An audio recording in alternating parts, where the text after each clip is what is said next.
Why is the world in love again? Why are we marching hand in hand? Why are the ocean levels rising up? It's a brand new compilation for 2022. We might be giants, brand new album this.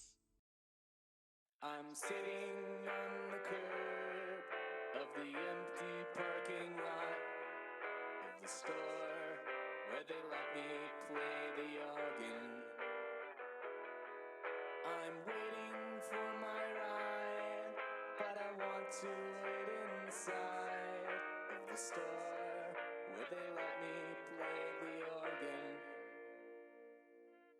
But I'm thinking of a wooden chair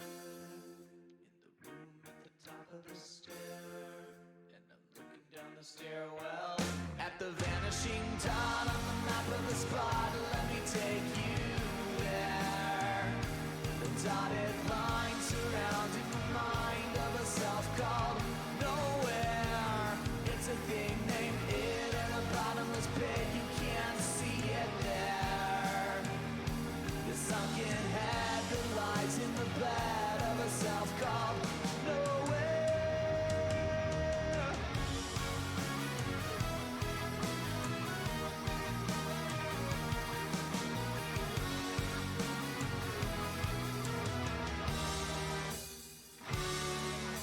Standing in my yard where they tore down the garage to make room for the torn down garage. I'm looking for my car, but I must have sold my car when I needed to buy an electric organ. But I'm thinking of a wooden chair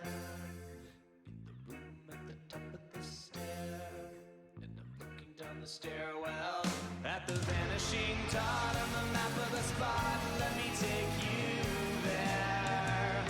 The dotted line surrounding the mind of a self called nowhere. It's a thing named it in a bottomless pit. You can't see it there. The sunken head that lies in the bed of a self called. Hello, hello, hello! Hey, how's it going? Check 1, check 2.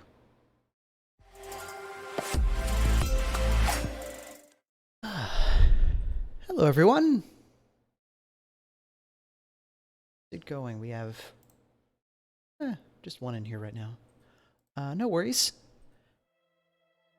Been a little bit of a grip since we last played Disco, but it's good to be back. I'm, Iris J, by the way. It's a pleasure to see y'all again, both those watching right now and those watching later on the VODs. Gaming, yes. Yeah. Last time we were here, we were about to talk to one of the union leaders. And I'm excited to get back to this game because there's been a lot of shit going on the past few weeks. Emerald City happened, Emerald City Comic Con. Which I was at, and then CoreCon happened, which you may have heard of. Very successful year. I'm really excited about what we've got in store for next year. That being said, I'm also excited to get back to this game. Just make sure I can transfer over here.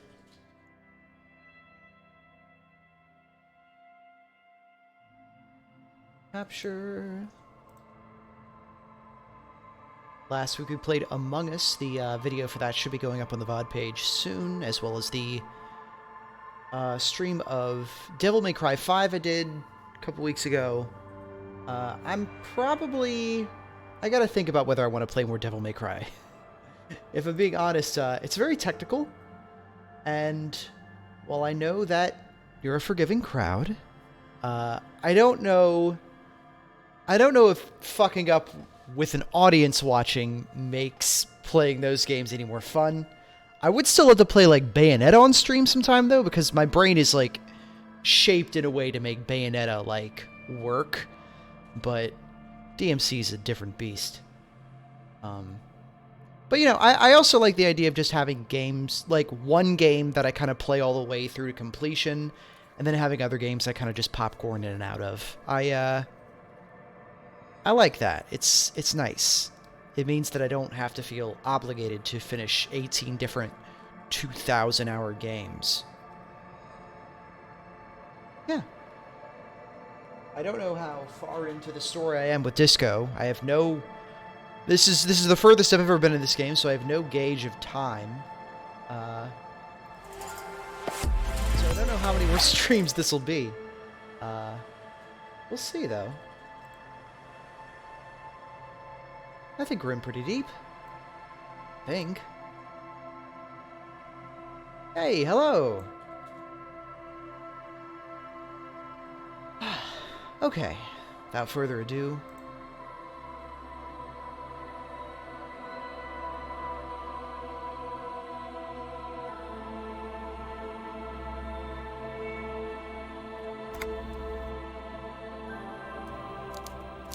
let's get into it.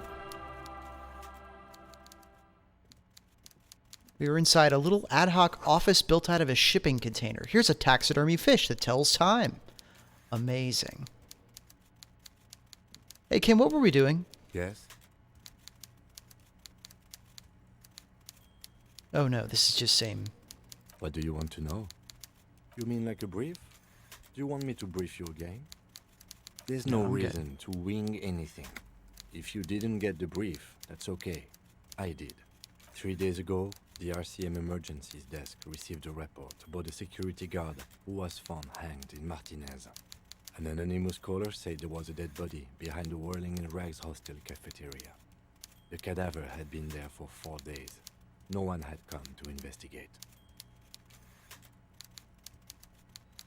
During that time, the victim had been stripped of his belongings.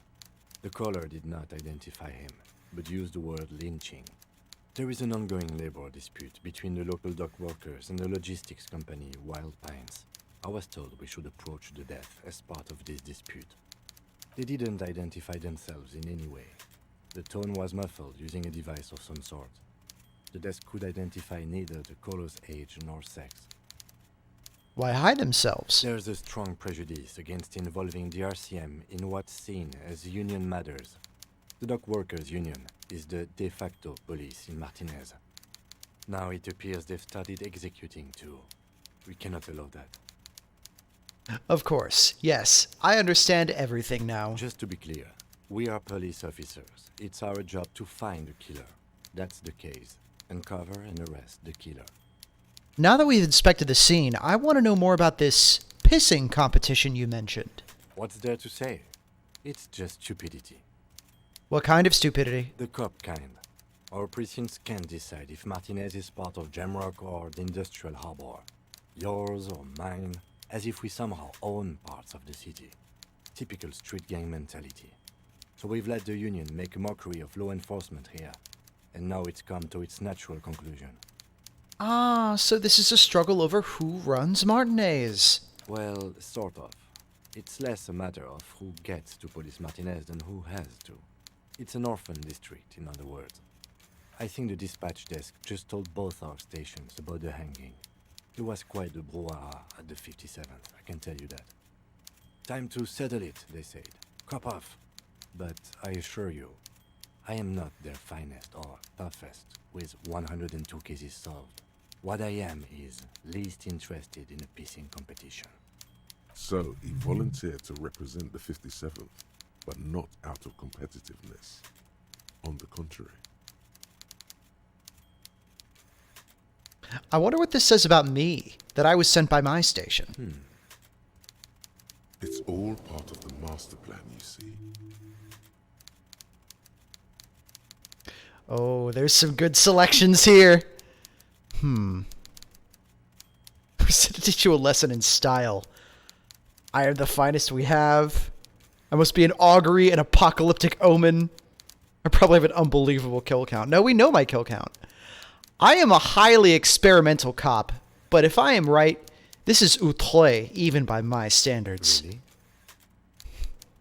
I arrived at the scene 3 days early, drank myself to oblivion, fully re-immersed myself in this reality, and then worked the case from an angle so crescent fresh it produces never-before-seen results, not only for criminology, but for the human mind. It can't be that.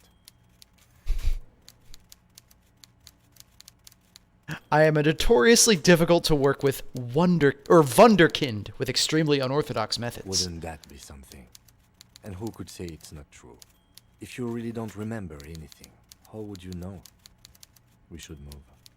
What's so special about Martinez? Martinez? Nothing. It's just a puddle at the end of some drain pipe. No one cares about this place. They care about sports. Most of our colleagues don't even know how to get here. North of the interchange doesn't exist. I'm not going to tell him that he spoiled the pissing competition. I agree. It shouldn't be a pissing competition. It should be a pissing collaboration. Yes, it's a wholly pointless matter. Forget I ever mentioned it. Ooh, hi. I have a high chance of answering why did the 41st send me. I am a sorry cop. I have a bunch of notes about suicide. Okay, that's kind of... We're getting into the heavy shit right away, huh? Look at you. It's because you're a failure. They sent you to Slight, Precinct 57. What? No, that can't be right. Just think about it for a second. You're a raging alcoholic who showed up 3 days late wearing piss-stained disco garb. You weren't sent here to win. Kim, what if my precinct sent me on this case because I'm a fuck-up? Like, as a joke. I've considered it. But it's not true, right? I don't think I can say one way or another. I do think it's somewhat unlikely, though. Why is that? I checked the records. This jurisdiction dispute, who polices Martinez, reaches back to the 30s. It's as old as my station. And all this time we can't decide who gets Martinez? I think, yes, both stations would prefer a win. Ha! So you are their finest. I am the finest of nothing. Do you really see me as a safe bet? Safe? No. But you're old. You've made it this far. Something has brought you through. We've only just started working together, so I don't know what it is yet. But it's there. So no, I don't think they sent you as a joke. And even if they Aw. did, they are in for a surprise. Aw, that's very kind of you to say, Kim. That's so sweet. Yeah, by hook or by crook, we will unravel this case no matter what.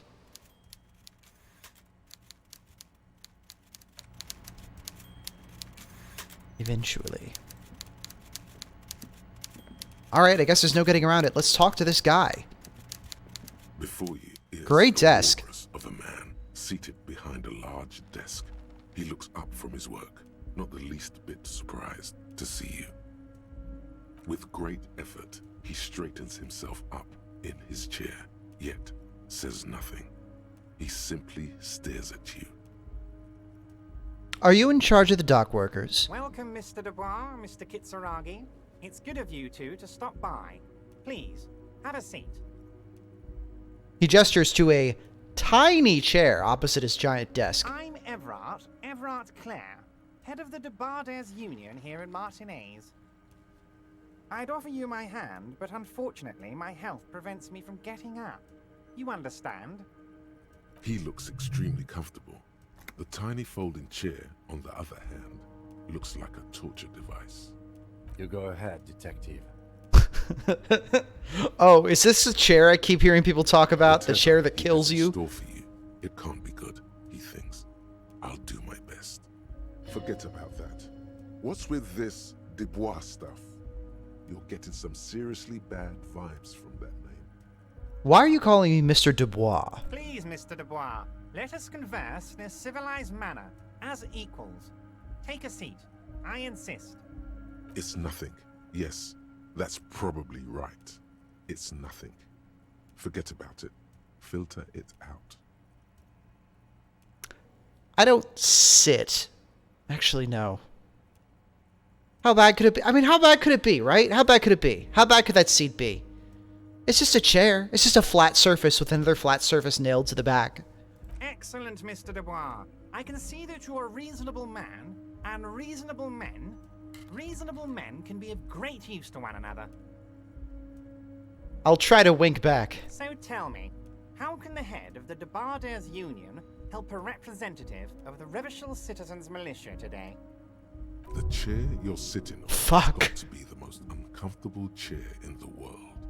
It's violating your backside. Oh god. Oh god. It's the worst. By the way, I heard you got a rather rude reception from a certain Lawrence Gart. Some people have no manners, it pains me to say. This should take care of that nonsense. He points to a giant novelty check on his desk. It's absolutely comically huge. It should be sufficient to cover your expenses for a few days and patch over your differences with a cafeteria manager. Go ahead, take it. Wow, that's 25 real. That's good money. You need it. Hold on. Sorry. Somebody in the apartment next to us has been drilling into the wall for the past few days? Okay. Wait, you know Gart? Yes, I know Lawrence. He's a real character. No union man in him. A real piece of work, that boy is. With a grin, he points to the checker game. It's like you're on a game show. At least don't thank him for it.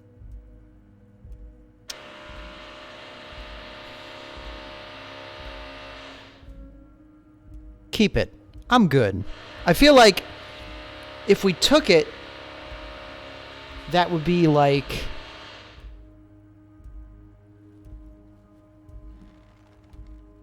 If we took it, that would be like basically taking a bribe from somebody representing the main suspects in this case, and that would be kind of bad police work, so...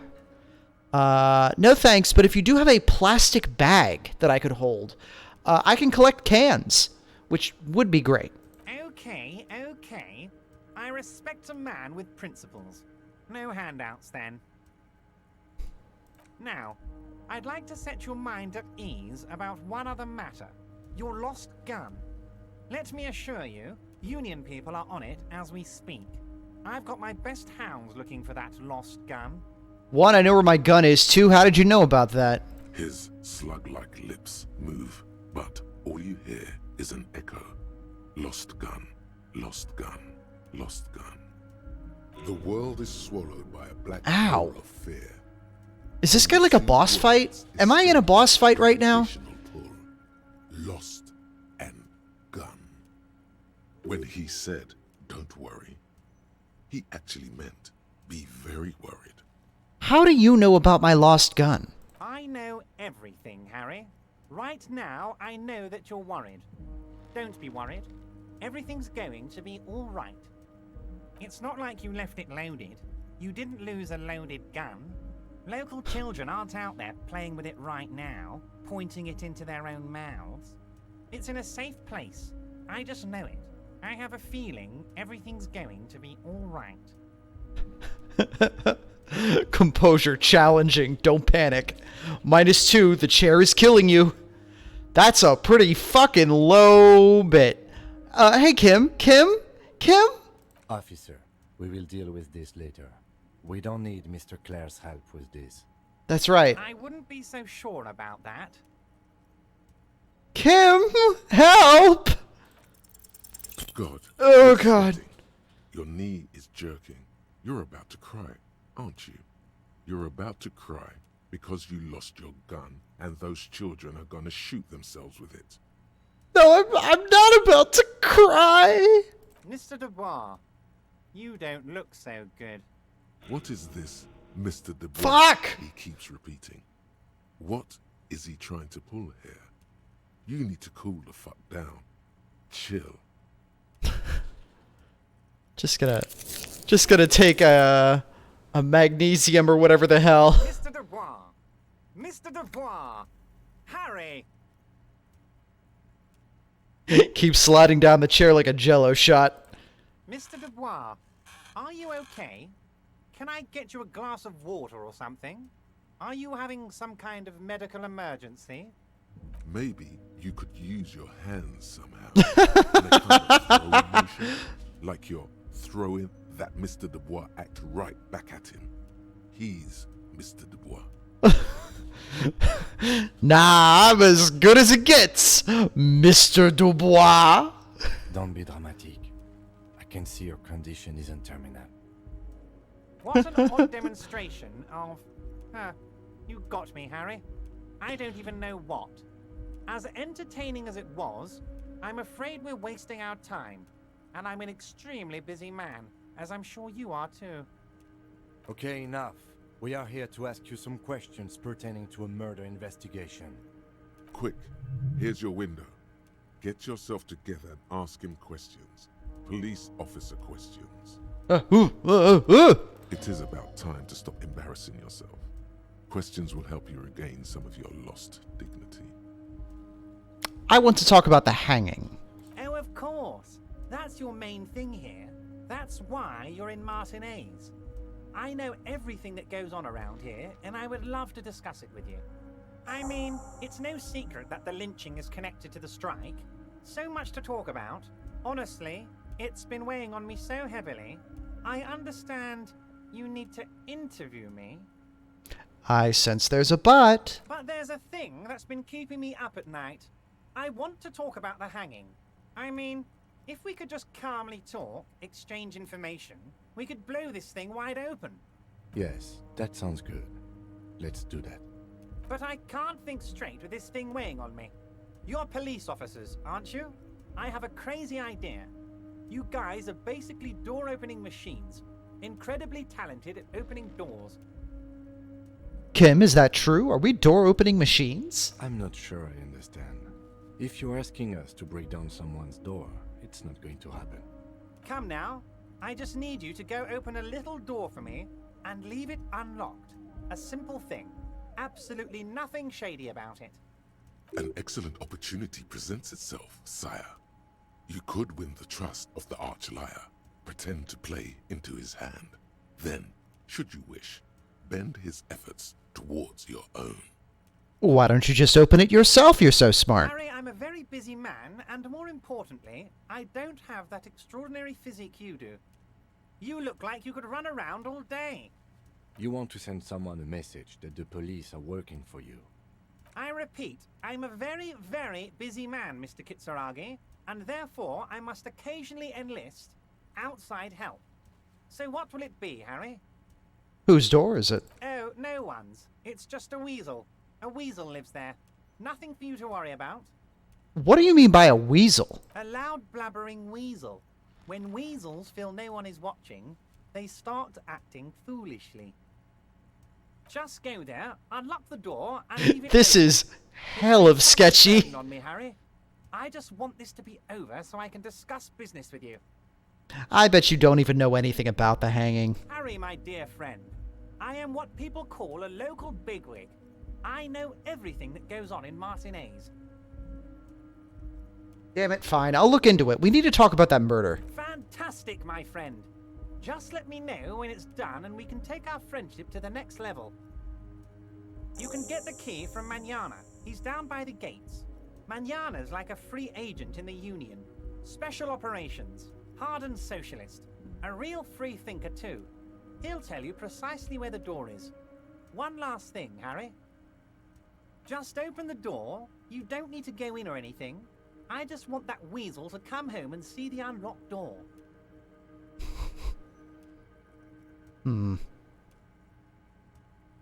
Could you help me get a dead body down from a tree? You might have noticed there's one hanging on a tree behind the hostel cafeteria. Oh my. Don't take this question personally, but why would I get involved in this matter? Mr. Clare, the man was hanged with a cargo belt. A steel-reinforced cargo belt. It's safe to assume the Union had something to do with the murder. Besides, getting the body down would benefit all of us. It's a stain on the neighborhood. You are a community leader. Help your community out. I can certainly see how having him up there might start affecting some real estate values. But of course, all joking aside, I am going to help you. He picks up the handset of a radio phone to his right, then clicks a button. Jean-Luc, my boy, I'm sending 2 police officers down. They have a dead body in a tree problem they need help with. Namely, they need it to be taken down. And Jean, please take it easy with the race signs. That's a yes to getting the body down, no to the race signs. Oh, that's Measurehead.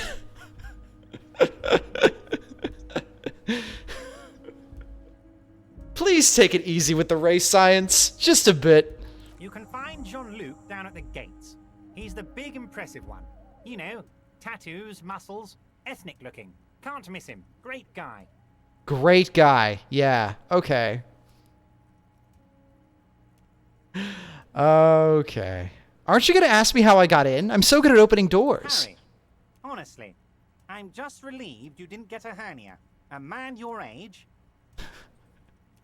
I, too, am surprised by the resilience and athleticism of this tool I've been provided with. Yes, Harry. You are obviously in peak physical condition, and I salute both your initiative and your physical prowess. Very impressive, Harry. Very impressive. Anyway, I assure you, I am a very well-informed man. Information reaches me before I even get the chance to request it. What's in the container that's outside your office? My dear Harry, there are literally millions of containers in this harbor. I couldn't possibly remember what's in all of them. There's something special about it. It was attached to the Kvalsund crane. Harry, you smooth-talking son of a bitch. Time is a precious resource, and I don't have enough of it to count containers with you. Smooth talking. Maybe that's the way to go about opening the container. You should at least try convincing it. I met Joyce, the company representative. Oh, that's very nice. I haven't gotten around to her yet. I'm very, very busy, you see. I hope you're getting along. One thing I want to make very clear, Harry, is that this is not some kind of union versus corporation situation. Everyone is just pals here. Just pals. We're all trying to do what's best for Martinez here. Don't feel like you can't cooperate with her because you and I are such good friends and I'm helping you get that nasty body down from the tree. I'm not a jealous guy. Joyce said the previous union leader vanished under suspicious circumstances. Vanished? Harry, the woman left her casserole in the oven and couldn't make it here in time for the voting. Oh, did I leave my casserole on? Better go home and check. The election can wait. When she got back, the whole thing was over. Yeah? There was no mention of a casserole from Joyce. Funny, Joyce didn't mention any casserole. Harry. Do not fixate on this little matter. Maybe it was a rabbit stew, or a hairdryer, or an iron. The point is, her heart wasn't in it. Mine was. This particular brand of humor he has, it makes for a fine distraction. If it's spilled blood you're looking for, then there certainly isn't any in his expression or demeanor now. What happened to the previous negotiator, Mr. Gaumont? What do you mean, Harry? Nothing. I let him go. He made concessions for the company in previous negotiations. Why would you let an ally like that go? He's an old man, Harry. I wanted him to spend more time with his family. God knows how long he's got left. You called him a very mean thing. Harry, I have little people in my organization. I would never call someone a midget. What is this? Honestly, I'm beginning to think you're a midget, Harry. I'm only kidding, Harry. You're not a midget. No one is. We're pals. Okay, Everett. So why have you let Joyce in to see you? If she actually wants to see me, she'll Okay, find a Everett. way. Any good negotiator would. And I just Okay. don't have anything to discuss with a bad negotiator. He doesn't want to see her. It's as simple as that. Of course, Harry. Let me just assure you one more time. It's perfectly okay to share anything we discuss here with this Joyce. This is a completely transparent organization. I have no interest in what she is doing, but I myself have nothing to hide. Your business is your business, and I respect your privacy. Just remember, none of this is secret. Tell her about all of it. My brother's picture, my singing swordfish clock. Tell her how overweight I am and how I'm helping you find your lost gun. Tell her about everything. Everard doesn't mind. It is rather interesting to tell people things about each other, isn't it? It was nice telling him about her right now. Let's talk about my lost gun. Yes, your lost gun. My best men are on it. They're turning every stone, searching every playground, asking kids, grandmas, everyone. Your gun will be found, Harry. Let me assure you of that. It's just a matter of time and effort. The only way to find it seems to be working with him. He might even be holding your gun hostage. Wait, the gun may have been bought from Roy's pawn shop. Have your men factored that in? Yes, thank you for the hot tip regarding your lost gun, Harry. My men have indeed factored in that you pawned it. Now please, let the professionals do their job. Kick back, Harry, relax. I have great guys on this. You focus on what's important, building our relationship for the good of Martinez. It did not come as a surprise to him. He might actually not be bullshitting.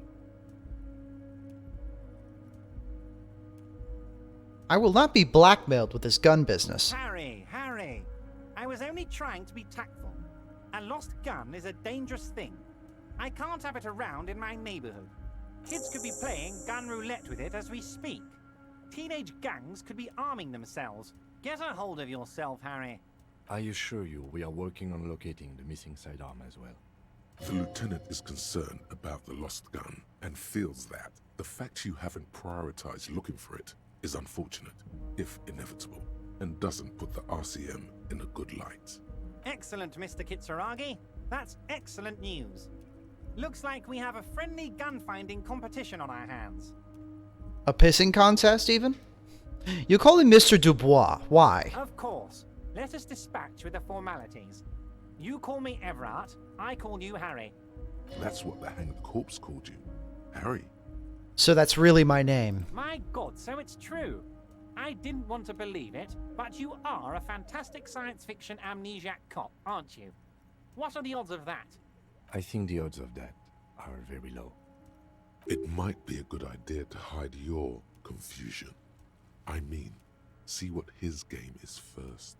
My memory is fine. I'm just testing you. So good to hear that, Harry. Apparently my sources were wrong. However, if you did have a spot of memory trouble, I could help you out. With my big fat folder. Words flow like a river of honey from his lips. Ooh, skill point. I guess word has already reached him. No matter. No harm done. Are you trying to tell me you've gotten hold of some of our documents? Mr. Kitsuragi, would you mind? Me and Harry are talking about his lost identity right now. Don't just jump to the folder. That's not smart. Shows you're on the edge. Do some probing first. Where did you get that folder? Ah, this? My friends in your organization gave it to me, Harry. This translates into, haha, you guys are so corrupt. I find that very suspicious. May I have a look? I'm afraid this is meant for Union eyes only, Mr. Kitsuragi. I'm sure you understand. Please continue, Harry.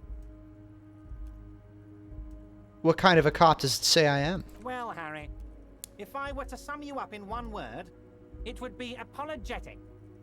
I'm sorry? Yes. You seem to be. A lot of the time. But right now, there's no reason to be. Let loose a little. Be you. It's pretty high. Can we get it higher? Do you know anything about my family? Do I have a wife or kids or... Family? Harry, you're not a family man. There's not one peep of family in here. Unless you think you're a family man. Do you strike yourself as a family man, Harry?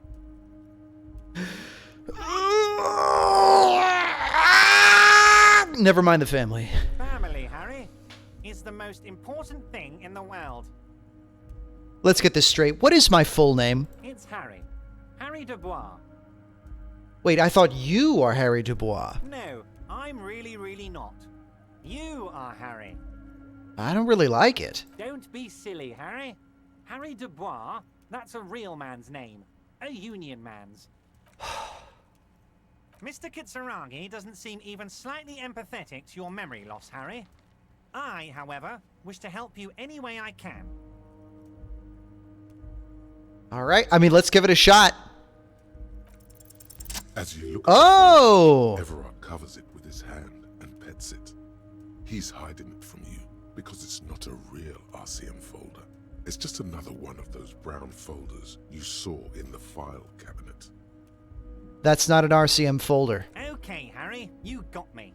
This is from the Census Bureau, not the RCM. Those Census Bureau people are absolutely corrupt. You should do something about them. He got the name from the Census Bureau, and everything else from your actions here in Martinez. Yes, Mr. Kitsuragi from the Census Bureau. Like I said, now I'm actually a very busy man. So is there anything else I can do for you, Harry? That means he doesn't really know anything about you. Gotcha. A pity. The mystery of you will have to remain a mystery for the time being. So the Census Bureau says my name is Harry Dubois. Yes, that's what I said. Try to keep up, okay? Let's move on. Everard, I'm going to leave now, but we might talk again later. Wait. You need this to get in and out through the gate. Great. Wouldn't want to get stuck in here. Here, you're one of us now. A real red and white union man. Take care, Harry. Wonderful. Okay, first off, skill point. Question is, where to pour this in? I could level up something I already have, or I could start thinking about something else. I didn't die to the uncomfy chair. I do like the idea of thinking about Cop of the Apocalypse.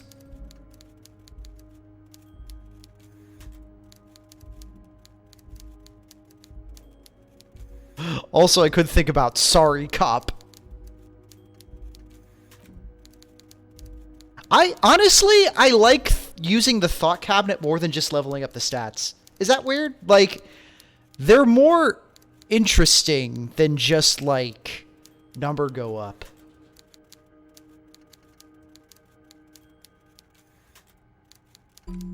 Go for it.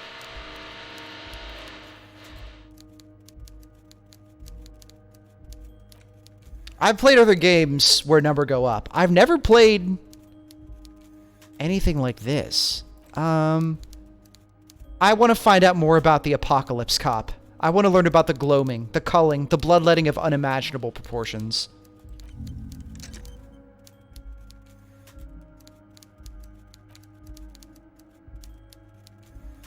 In addition, we now have... That's a book.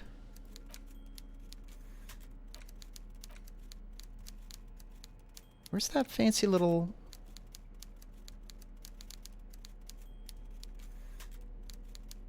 Didn't he give us a card? ID card?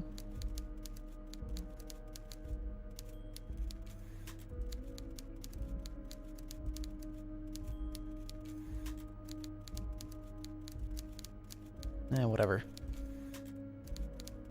Maybe I was thinking about this.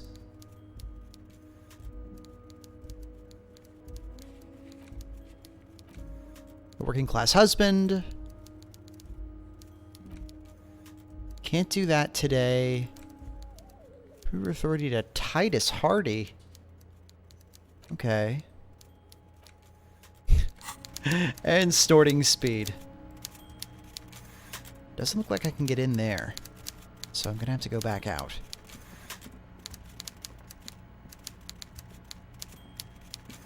Oh yeah. Can't go past there. The one-way street.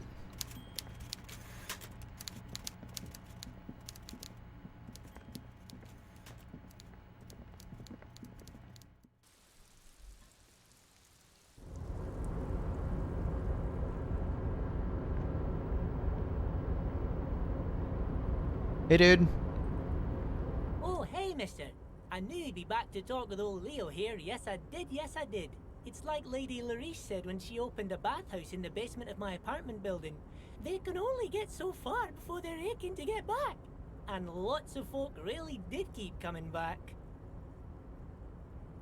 I had some questions for you. I would never ask him to keep his greetings shorter. He's part of the colorful tapestry of this No neighborhood. trouble at all, mister. No trouble at all. It's like that old saying goes, wisdom withers if not shared. And old Leo is always up for sharing.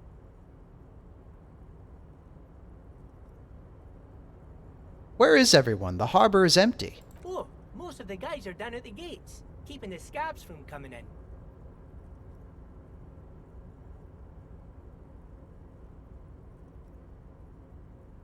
We're on a strike. The whole union is.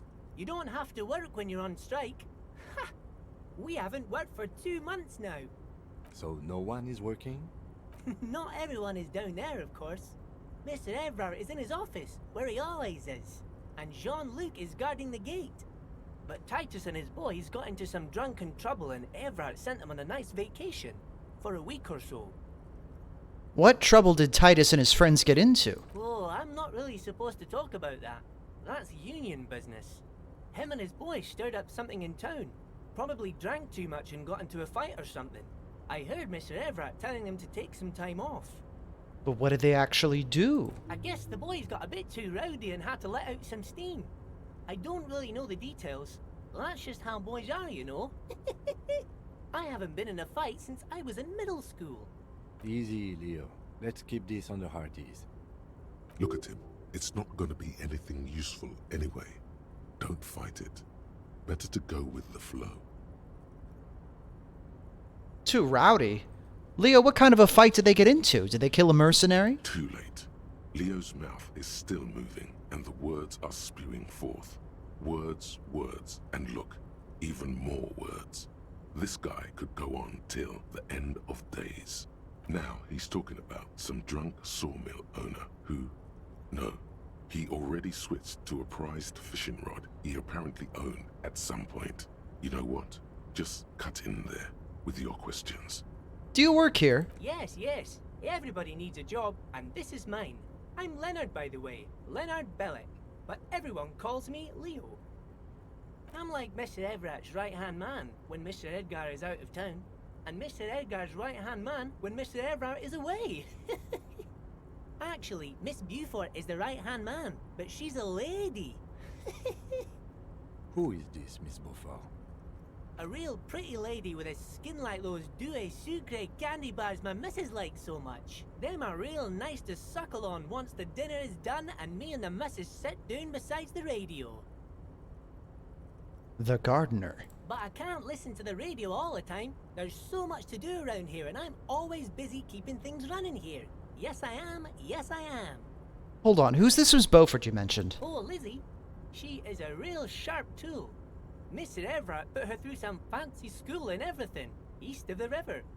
4 years she was gone, and when she came back, she was all fancy and lawyerly. Oh, she has a law degree, I guess. He respects that word. That's obvious. That explains why she's in charge of being the liaison between the union and the police. But she's a real nice girl. Grew up in this here neighborhood. Knows everybody and gets along with everyone. Real pillar of the community one day, I'm sure. For a fraction of a second, there's sadness in his eyes. If me missus and me was to have a child, I'd be real happy if she turned out like her. But she can't have kids. Dr. Lemaitre said so, and she knows about such things. Been a doctor for almost 50 years she has. Law school? Could she be talking about the union fixer, aka the gardener? Okay, so this is the union fixer, the gardener. Looks like it. I'm not sure what a fixer is, but she is a real nice girl. Smart as a whip too. Telling the gardener you know her name might throw her off. Perhaps something to consider later. Okay, I'm off.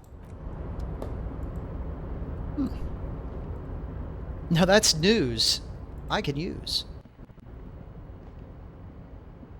Hey, a box. What could be in here? The musk of oil and rust comes from the chasm in front of you. Smells like blood.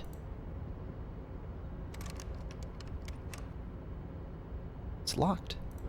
Well, you know, there are ways to open things that are locked. Ooh. Faun Ultra Series gloves. Nice. What do these give? Electrochemistry? Eh. Oh, yeah, baby.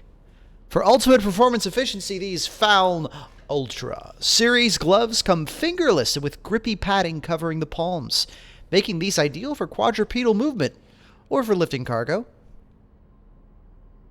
Cool. Oh, I am like rocking the look today. Fuck yeah. Can I switch some shit up real quick? My rhetoric's already low. Because I'm thinking about things. +1 logic, -1 authority. +1 visual calculus. Composure would be cool. I'm probably pretty good with what I got right now.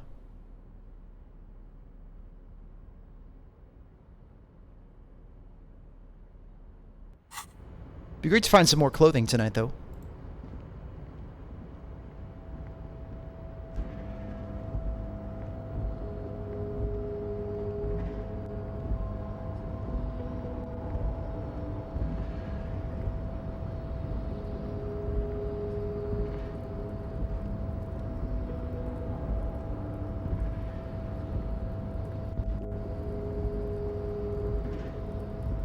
Oh wait, I wanted to see if I could talk this thing open.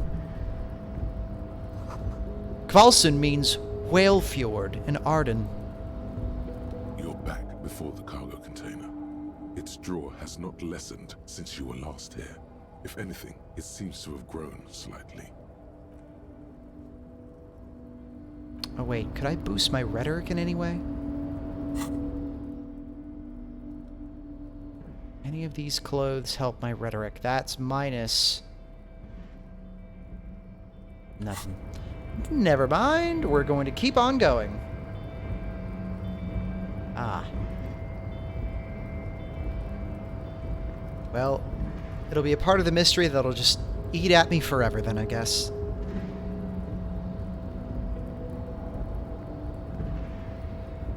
There we go. Now I can get down there. Sheesh.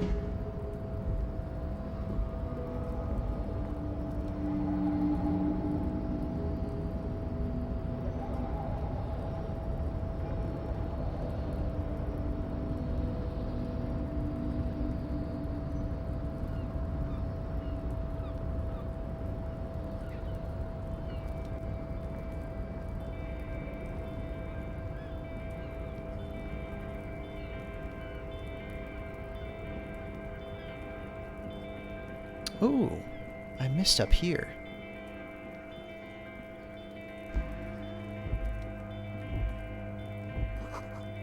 At least 3 packs worth of cigarette butts. I'm sure if my electrochemistry is higher, that'd be a very exciting find. Numerous empty bottles of Commodore Red and potent Pilsner. All those empty wine bottles and cigarette butts on the ground. Someone partied really, really hard here. Did I do this? Well, yes, I think we can say with relative confidence that it was you. I must have been on an advanced scouting mission in the harbor. Yes, this looks pretty advanced, all right. For now, let's just move on.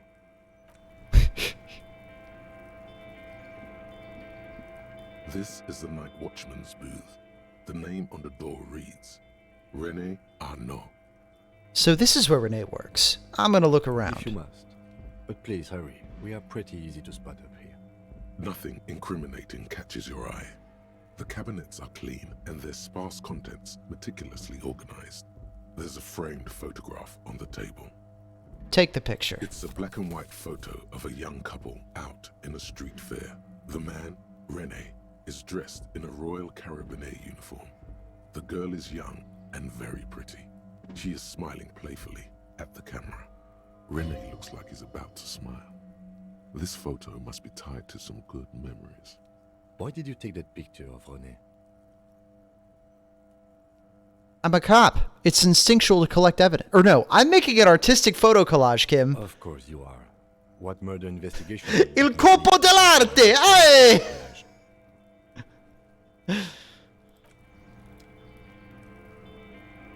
Art cop. Cop of art. I love doing an art. Photo of a happy couple. There they are. A black and white photo of a couple posing in front of a Ferris wheel. The girl is young and pretty, the man clad in fancy uniform and smiling. On the back, a very steady hand has written the words, Revachol Fair, Summer of 91. I'll give this back to him when I ask him about it. I'm not going to keep it forever. Ugh, so many bottles and cans. Also, why is there screen tearing? Not nuts about that.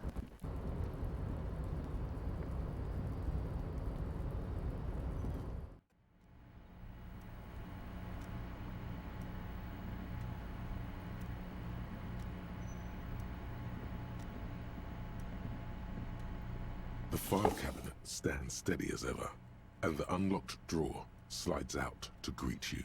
The drawer slides shut smoothly. I'm not good at not being bored enough to read that. Okay. Let's go down and have a chat with Manana, and then we'll talk to Measurehead, alias Jean-Luc. Manana! How'd you like our harbor? You've been in there, he means. Talked to the boss man too, probably. Labor Utopia! It's but a rest area on the path leading across open plains. Right. You talk to the boss, eye to eye, like men of the plain. If you have any more questions, I'm set to talk. Any idea who killed the hanged man? The mercenary, eh? Who could have killed him? That's indeed the question. Why even do such a thing? The Merc was hanged with a very specific type of cargo belt, one used in heavy transport areas, for example, harbors. What a thought. Why would noble workers resort to such a thing? Unless they were pushed, of course. Pushed how? Your dead guy was an enemy combatant. Hold up, what does that He mean? was an agent of the opposition, attempting to undermine our honorable efforts. Did you kill him? I ain't the murdering type, but that's just me. Large organizations like our union have all sorts of men, with all sorts of skills. He's not lying about not doing it himself. Understood. This has been of limited use. Still, thank you. No problem. I wish the best to you in your search. Sure, I'm glad it's not my search. Everard said you had the key to a door? A key, huh? What door is this key supposed to open? He said it belonged to a weasel? Oh, say no more. I got you. I got that key right here. And let me tell you, it's mighty good of you to help us out during the strike.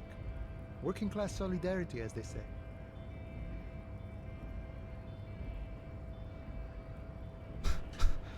What?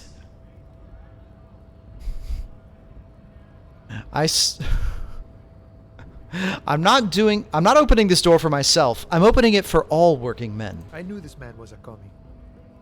And it's a good thing you're doing too. Thanks.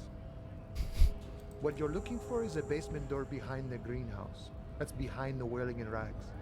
That's all I know. Our organization is what you call compartmentalized. Means we keep out of each other's business. Okay, but where did you get the key from? The janitor gave it to me. Nice fella. We talked about life and things that really, truly matter. None of this mess we're in. This jiving and juggling. What's it for? To feed our children, I guess. Anything else I should know about this task? This weasel person? When he'll be home? I'm more of a philosophical dock worker. I like to talk about the big picture stuff. Who I am, who you are, what we are fighting for. He means he's not going to tell you, cause he doesn't know. But he will shoot his mouth off with you now that you're working for Everard. Who he is, and what they're fighting for. This is interesting. Why are you striking? We're negotiating our share. Your share? Aye. Wait, so not wages or pensions This or... stuff. They already covered. At least you got the benefits. That's something. It's not enough. Not enough to get ahead. More about keeping us in our place. How large a share would you like? All of it. However, right now we want all the harbor workers to be on the company's board, so they could take part in the decision-making process. This seditious talk sounds like communism. Just so we're on the same page, communism is basically wanting to kill the rich people or deporting them to a labor camp in southeast Grad. But don't say that out loud if you're a communist. He's right, but he shouldn't say it like that. Are you a communist? No. I don't think I'm a communist. Seeing something of value and saying I want it all to myself is a much older and simpler notion. No science to it at all. Also true. Even a weak child can think it. The only things holding someone back are I can't and I shouldn't. But the stuff you do aligns admirably well with the World Republic. Why not call yourself a communist? I have nothing against communists. They are honorable boyaderos. And they have good analysis. But my own code serves me well. If my code starts failing, a code can fail a man as well as a man can fail a code, then I will have to submit to a new one, which may well be communism. He knows who he is, firmly grounded, has no need to reinforce or elaborate his political identity to himself or others. Makes sense. Politically non-binary, as it were. I guess I understand. See, I am primarily a lazy person.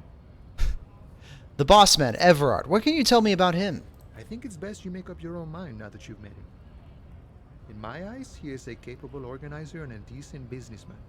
What does bossing the union entail, anyway? I guess you kind of get to be the village chief. He oversees the harbor, makes deals with the owners or other relevant parties, watches out for his own. By that, you mean corruption?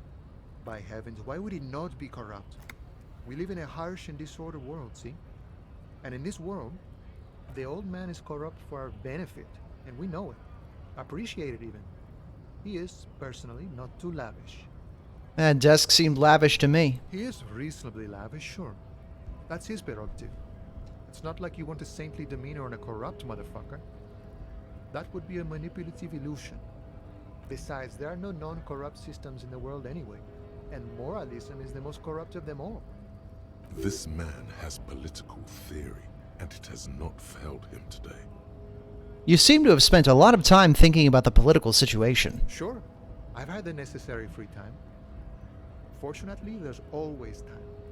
The look in his brown eyes conjures up an understanding. For him, having command of his time is the most important thing. It all comes together now. The way he speaks about scabs, his general attitude. He's a follower of a 500-year-old Franco-Nigerian Boyadero code, itself an appropriation of Vespertine cool. That of a noble peasant or a traveling herdsman. True to yourself, independent in your actions, loyal to your friends. Maybe I'm a boyadero? No, Unless... no. Oh. The man sits on the railing, his hands reaching far and wide. Yet it feels as if he could, effortlessly, go even wider, if need be. An endless torrent of time. Actually, do you know anything about the Hardy Boys? Los Ardis? They're an independent militant group. A bit too high-strung, but it comes with the responsibility. They're sort of like you. Preserve the rule of law and all that. Except it's Everard's law. But really, they're just like you. Good talking to you.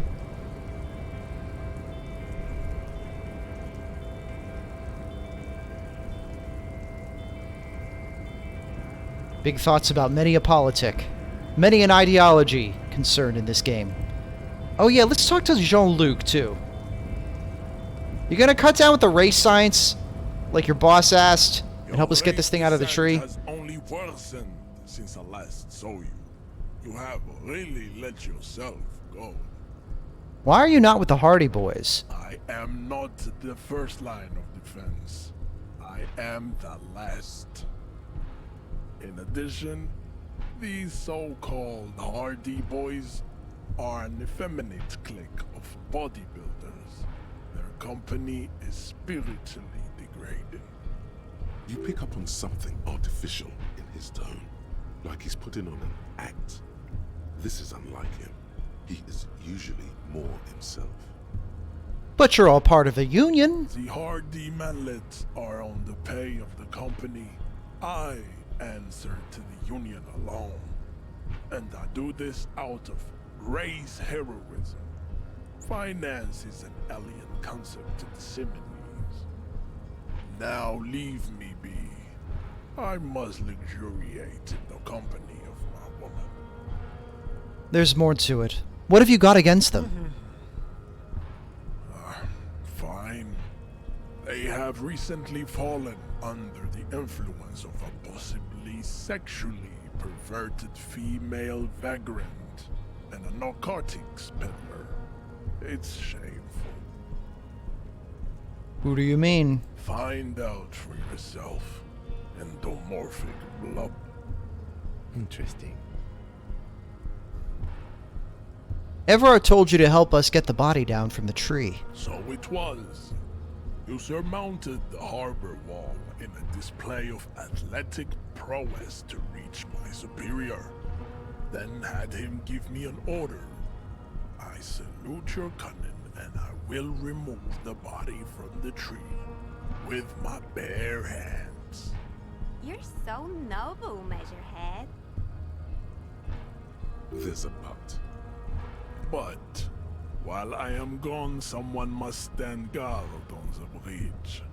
That someone needs to be you. Both of you. Lieutenant, what if we don't want to do that? This is the uncomfortable result of not taking it on ourselves. I can live with a compromise. Listen to your little friend. He is wise in his childlike way. His mysterious race may yet prove fierce competition to my heroic haplogroup. Okay. Have fun. Babe, see that they stay here the whole time. Oh, great. And she's gonna watch us. All right. Just gonna chill here. So, how's it going? The woman's gaze follows Measurehead as he leaves. So, you guys are like cops or something? We're just trying to keep things from going to shit. Have you ever thought that maybe things should go to shit? I'm Katya, by the way. You hear that? That sound. He's breaking something. Yeah, Jean-Luc must be really tearing it up over there. I wish I could see it. I don't. I've seen enough of that dead body already. Look at you! RCM rent-a-cops! Guarding that bridge like Everott's lapdogs! Is this where it's at now? The RCM is for sale! And who are you? What is your business here? Why are your clothes 4 sizes too small for you?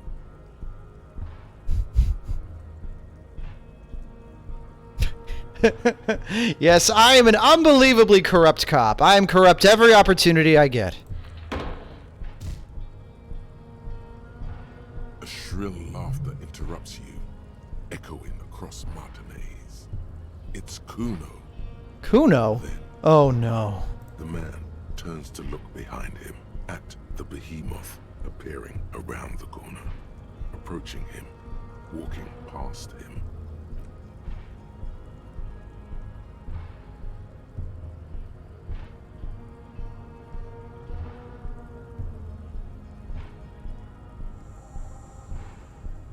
The corpse has been removed from the tree. Stand down and congratulate yourself. You have sided with Ray's victory today. Thank you for your cooperation, Measurehead. Farewell, ham sandwich. You are a Union man from now on. Great. Thanks.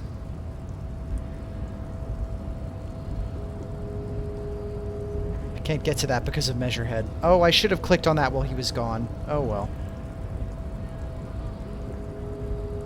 It's just a box. I'm not going to stress too much over it. Alright, why don't we go, take a look at the damage.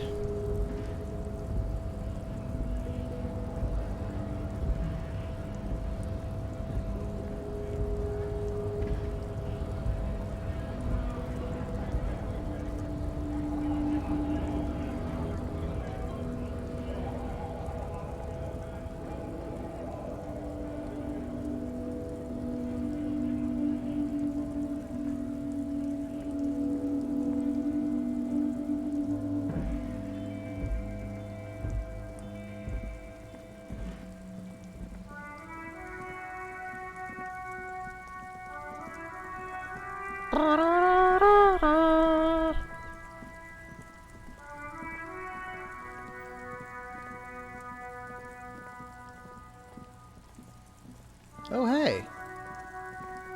Somebody chilling on the roof. I didn't know you could get up to the roof. Gotta check that out later. Oh, God. Oh, he tore the whole branch off. Huh.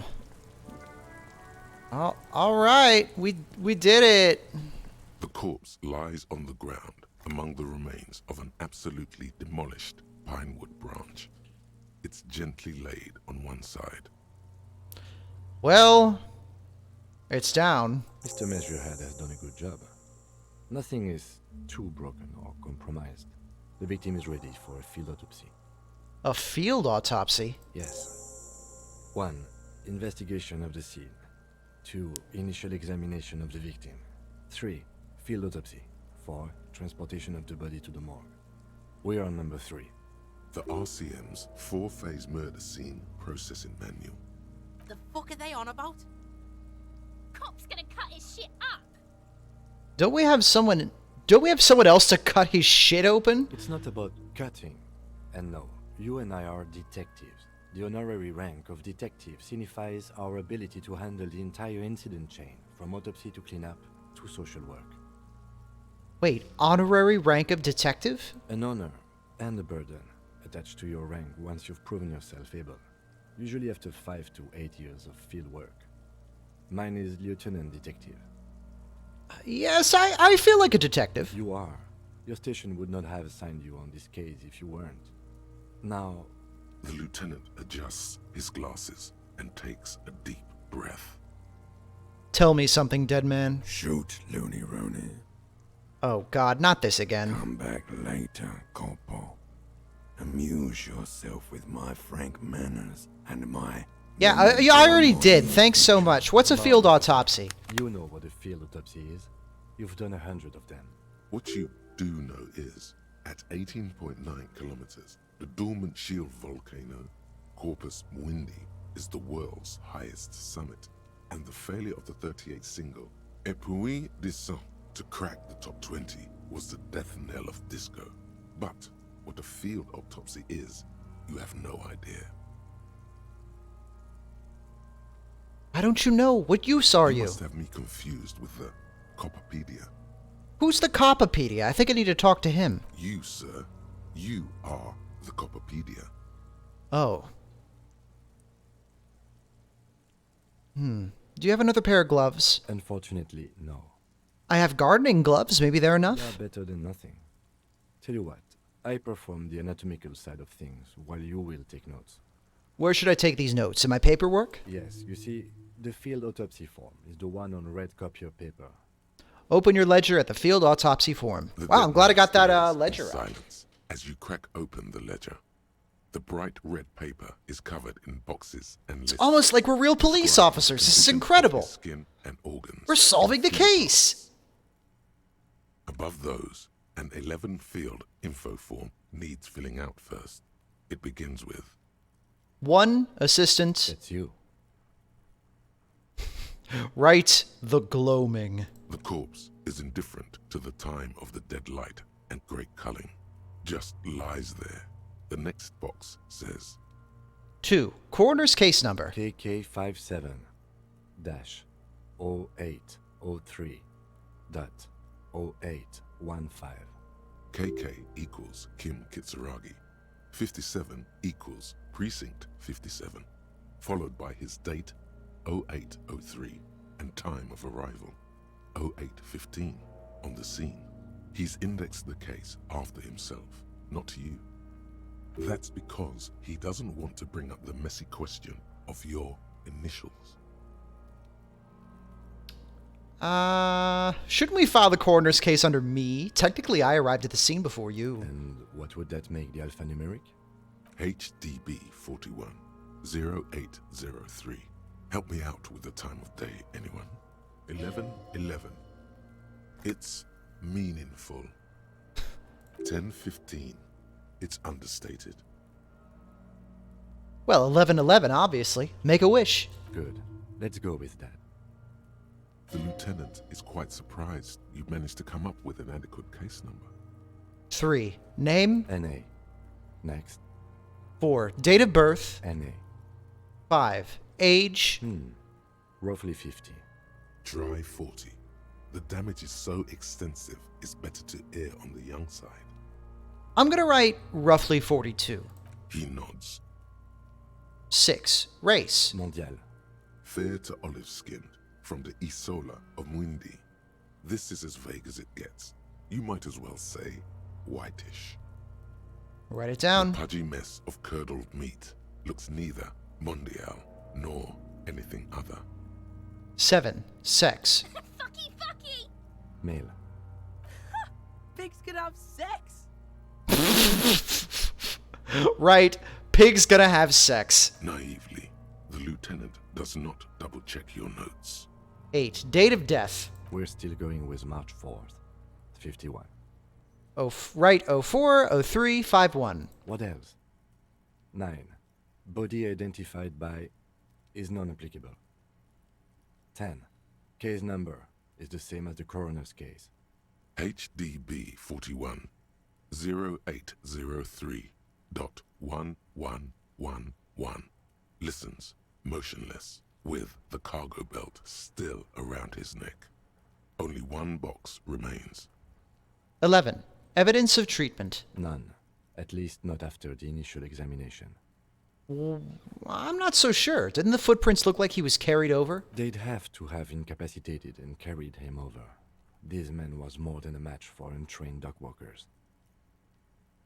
He places his hand on the dead man's chest as if in preparation. Your central nervous system recognizes this gesture. It's the stations of the breath. Ecclesiastic, religious in nature, a holdout from pre-DeLorean burial rites. It takes him 2 seconds to perform. Then, somewhere in Jamrock North, a small wood shed behind Rosencrantz Row, Lieutenant Nick Feuerbach puts his hand to the chest of a small corpse, no larger than a monkey. It's raining outside, light drizzle. There is darkness in the shed. Oh. Elsewhere yet, an obese female sits in a wicker chair, her silhouette bull-like against the window. Outside, Grand Coudon. The day is turning dim for Sergeant Mac Dawson. Hand extended, he approaches, to make sure she is dead more than anything else. And so, all across Jamrock, Coal City, GRIH, 42 deceased persons found today, 42 stations of breath. We should start the post-mortem. The corpse cannot feel Kim's hand on his chest. It no longer meaningfully interacts with its surroundings. A thicket of boxes and lists on red copier paper tries to answer why. External examination. Summary. Clothes. The deceased wears armored boots and white briefs. The make of the briefs is Babrodine, I think. Let's see. See, it's happening. Babrodine, yes. Inexpensive. Size M. Color white. The disappointment is palpable. The red-haired thing, Was expecting something more lurid. Write it down. The boots are ceramic, vitreous enamel. They are fused to his skin from blood flowing downward post-mortem. Removal of the boots is left for processing. The boot has a serial number. It's E50.100.100. The lines between the plates are in the shape of the alphanumerical. The number is purposefully concealed by the design. Tattoos. The upper torso is covered in a single, continuous tattoo, resembling a national pattern. It reaches from the right shoulder to the heart. The ink is blue and white. The assistant has a color photograph of the markings, to be added to the case files as document A1. The photo is taken on the scene, using a Trigat Mini. The deceased has a belt for airlifting cargo around his neck, tied with a hangman's knot. Color, yellow. Length, 3 meters. There is a buckle on the other end. Well-nourished, athletically built, measuring 1.8 meters. Generally consistent with age 42. Preservation is good. Ambient temperature, below freezing. Body hair is light brown. Distribution is consistent with age. The deceased had male pattern baldness. Hair is combed back, short. Touch the corpse's hair before moving on. His hair feels wet, soaked with rain, cold to touch. Not that different from a living person after a swim. Stroke his hair. Gently. The stench is suffocating. Strands of dark brown hair start sticking to your hand, like thread off a ragdoll's head. Keep petting him. More hair sticks to your hand. Hair off the rain-soaked head of a dead man. There are bumps and dips on the skull below. An alien landscape. There, dead man. You were someone's child. It's all over now. There, baby. The lieutenant watches you in silence. Anyways, write it down. Short, light brown, male pattern baldness. That was some sick shit, Sekopa. Lividity is consistent with hanging. The head is congested. Contusions are present on the head, chest, and thighs, consistent with stones thrown. Low velocity. Fucking low velocity? You think Kuno doesn't know what you're talking about? Velocity was fucking max. Talking shit about Kuno's velocity. In addition, there are bite marks on the face, scalp, and chest, consistent with predation.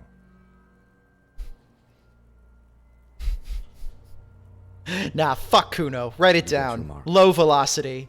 Really pathetic little pebble tosses. The lieutenant produces a small folding knife. With the other hand pulling on the belt, he starts cutting into the polyester. The stench is horrid. After a while, it's obvious the material cannot be cut. The steel wiring. There's too much of it. We need to remove the belt so we can get to the ligature mark. You got just the right tool for that. The chain cutters. Good thing we got these chain cutters. Always good to think ahead.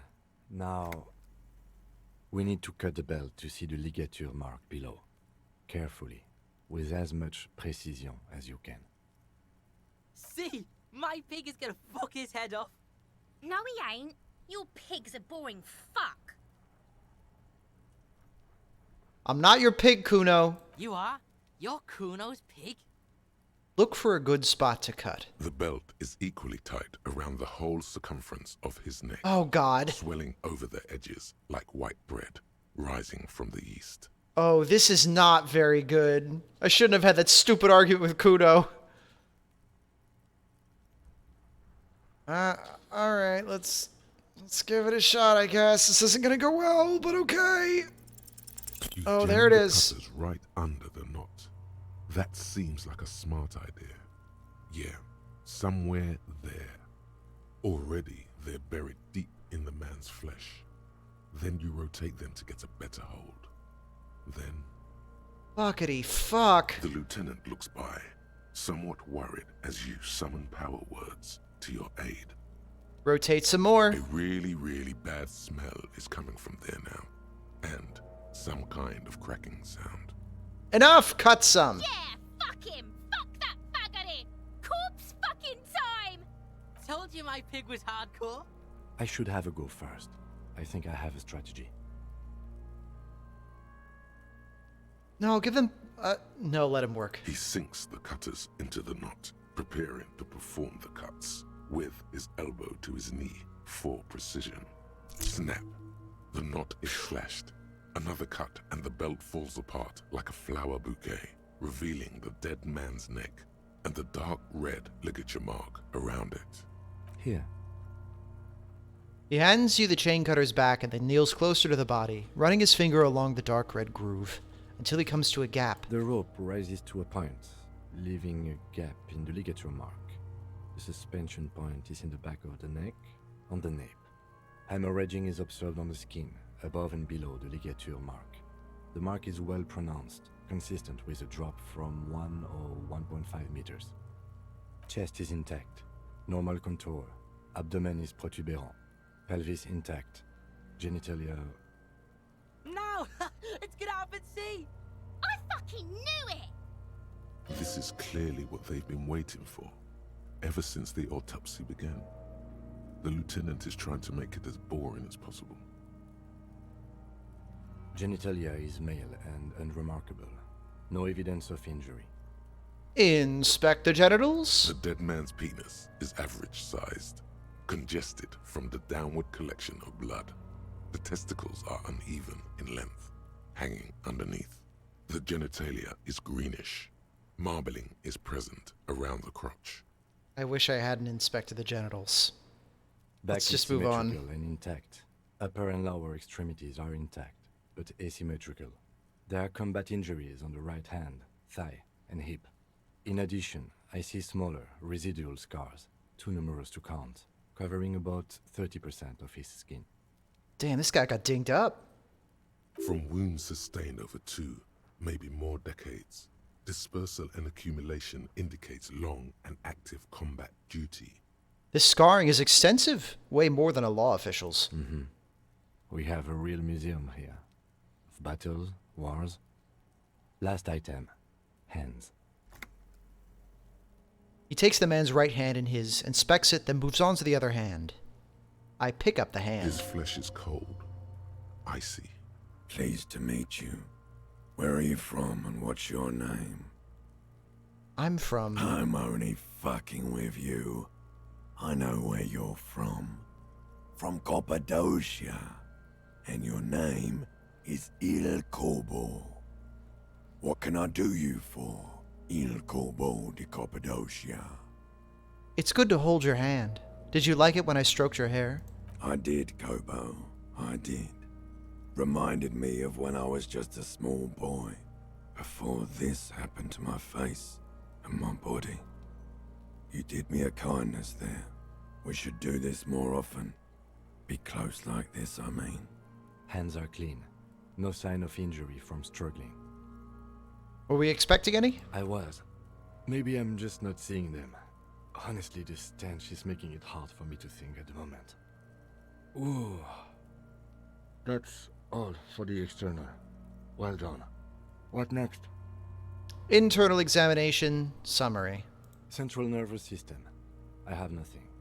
Do you have anything on this man's central nervous system? Of course, there is a moral to be drawn from it. A moral to this story.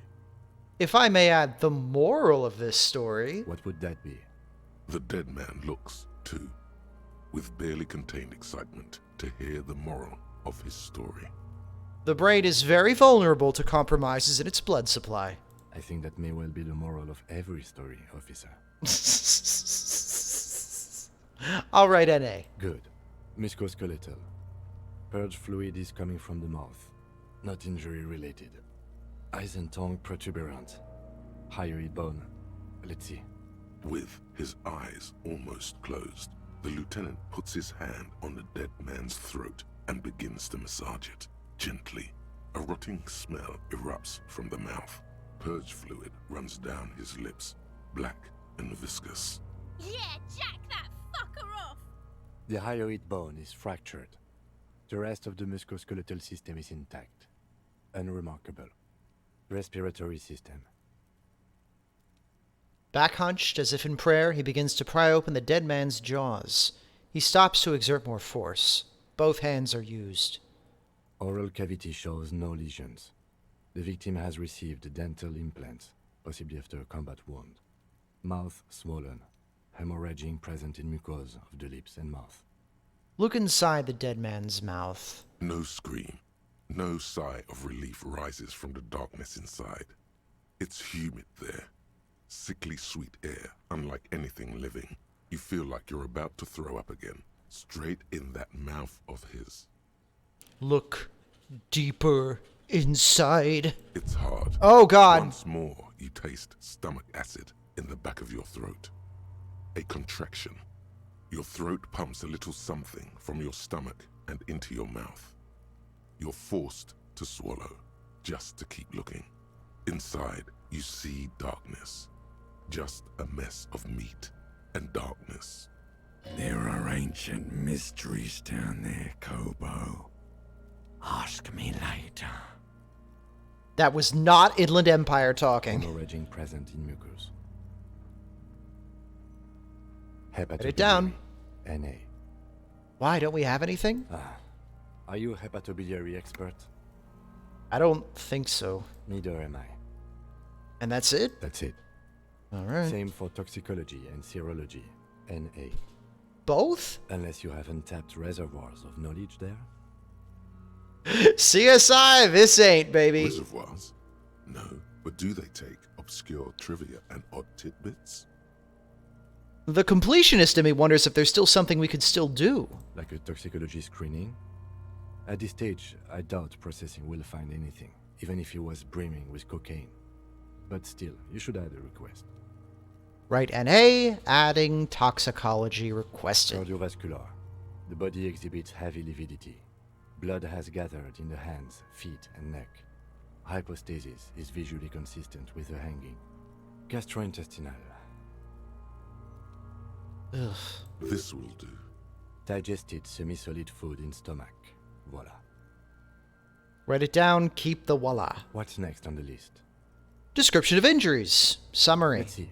We have bite marks, contusions on the head and chest, and a ligature mark encircling the neck.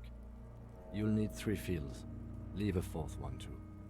What about the injuries we have inflicted? Oh, so we inflicted them?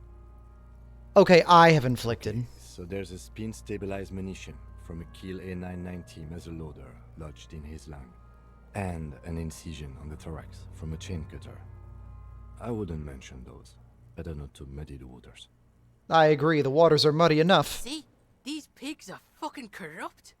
Why don't you fuck him if you love him so much? Now, injuries. 1. Bite marks. Head, chest, and scalp bite mark injuries. Predation by birds has caused damage to the body. Odontologist does not need to be consulted. And your opinion, officer? Non-fatal post-mortem.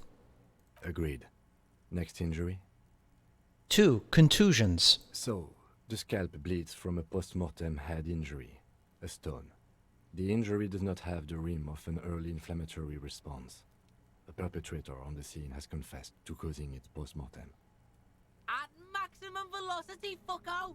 Has confessed to causing it at maximum velocity. Coagulated blood sticks to his scalp and chest, where the countless stones have hit the dead man. Beneath, the description of injury. 2 boxes. Non-fatal post-mortem, we know. Right. Next? Ligature. Oh, what's the 4th injury field for? Nothing. Just in case. The corpse lay slouched to the side. Okay. All right. Bite marks. Ligature Dark mark. red abraded ligature mark encircling the neck, with a gap on the nape measuring, let's say, 7 centimeters. The hyoid bone is fractured. The cervical column intact. I see hemorrhaging on the skin, above and below the ligature mark.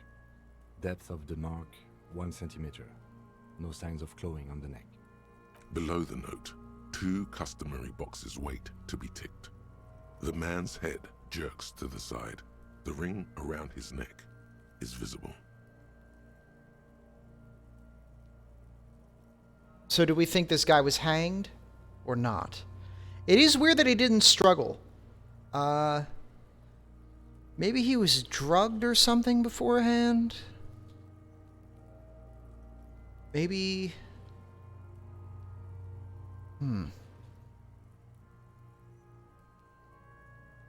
I guess he probably would... I mean...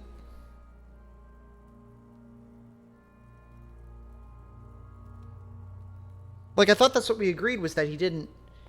He died somehow before that. But then what killed him?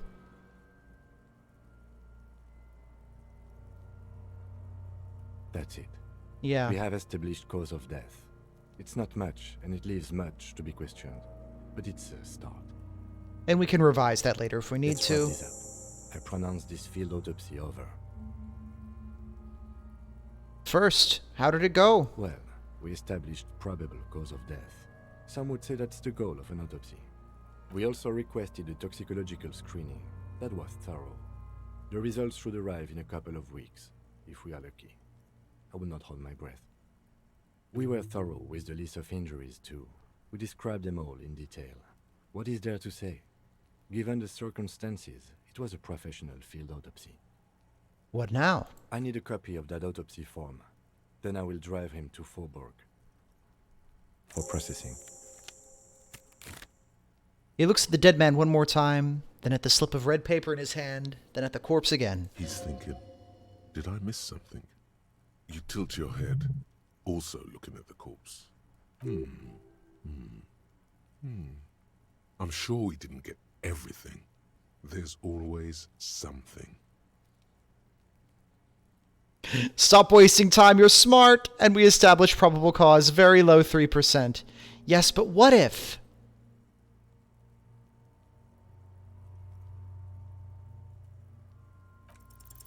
You run your hands over the victim's cold body, his limbs, his torso with its swollen organs. Maybe you should be more thorough. Look at his pants again. The genitals in his breeches continue to be unnoteworthy. You see the penis of a dead man. If you've seen it once, you've already got the picture. Can't get enough of that dick. Do you think we missed something? You can't shake the feeling that there are more secrets concealed in the flesh before you. I've got a gut feeling that there's more to this corpse. Okay, well, we are in livor mortis here. He is disintegrating. We need to refrigerate the body if we want to conduct another examination, and we need to do it fast. Okay, where do we find a fridge for the body? It would have to be industrial in size. Let's start by asking Gart at the Whirling in Rags and the Fritz store down at the gates. If they don't know, but only if all else fails. Fuck are you looking at, Beano man? You want a piece of the Kuno? Wanna get fucked? Only if all else fails. Kuno looks like he gets around. Knows Martinez. And its fridges too, probably. Or remember the buttons on that intercom over there? On the side of the building next to the Whirling? One was for Revachol Ice City. Perhaps it's a clue. That's true.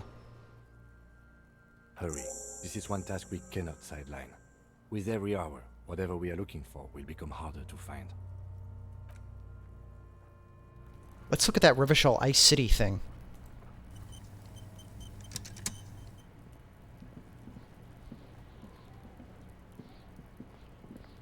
I think we got a skill point too.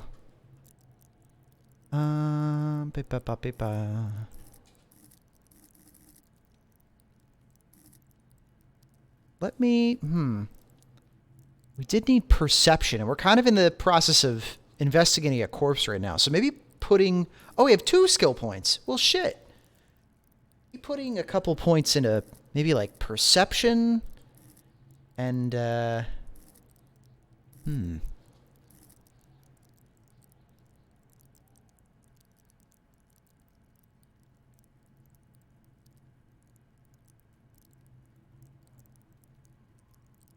maybe suggestion?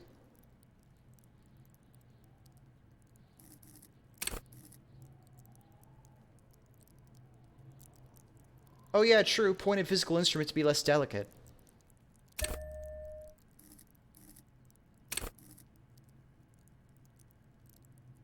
Yeah, alright. There you go. Healthy organs!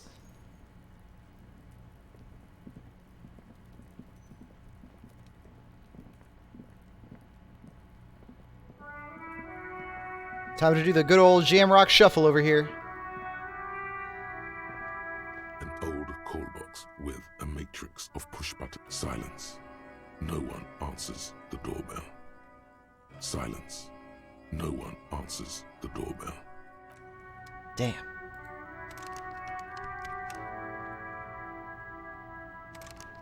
It's locked. I need to get a key in there to get in. Well, let's go talk to Gart about the refrigerator.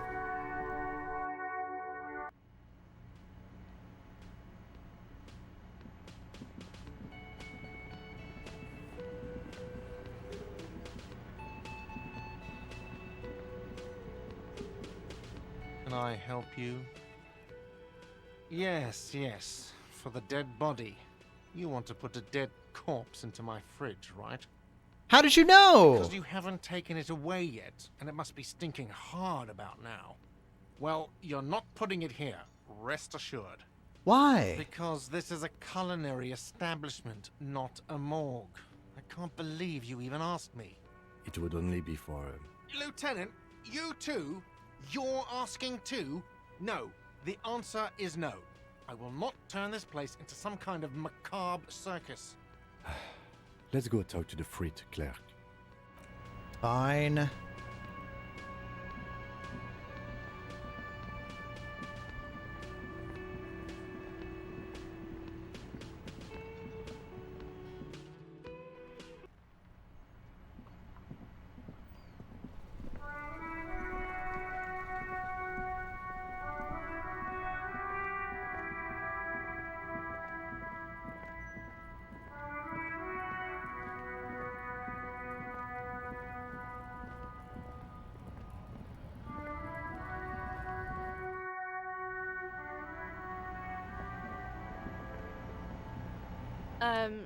Is this about the questions again?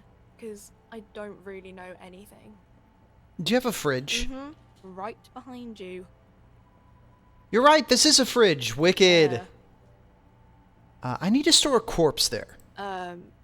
You're joking, right? No, I'm not joking. I need to store the corpse of the hanged man in your fridge. Okay. It wouldn't even fit, you know. Now that I'm looking at it, maybe a glass-doored fridge in a public grocery store isn't the best option for storing a corpse.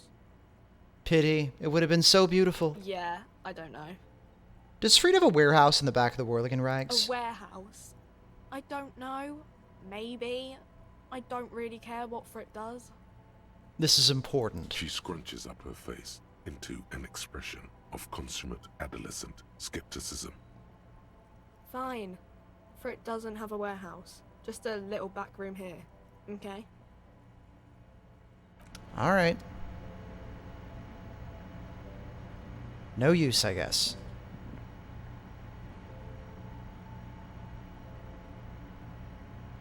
Actually. A small cabinet on the wall is filled with various medicine bottles, nasal sprays, and blister packs. They all bear the Saint Baptiste Pharmaceutics logo. Okay, Can I have a Nosafed? here. I hope Thanks. Saint Baptiste makes you feel better or something. It will. Okay, I'll take one for the road. here. I hope Saint Baptiste makes you...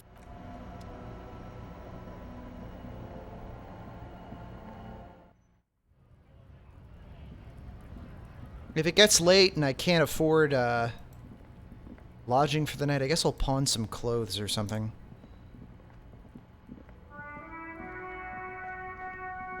Okay, so that's kind of strike 3 for our options. I guess we can talk to Kuno. But... You know, that's not really a, Oh, wait! Or I could try to get into the back of that, Oh, the back of the bookshop. Because that door probably leads into that building. Genius! Okay. Let's boost that up. Let's boost my physicality. Put on this jacket. Put on this tank top.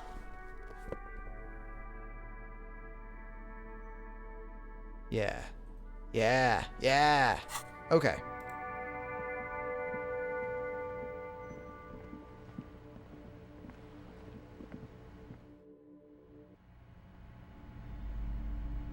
Lady, we're not here to buy books today.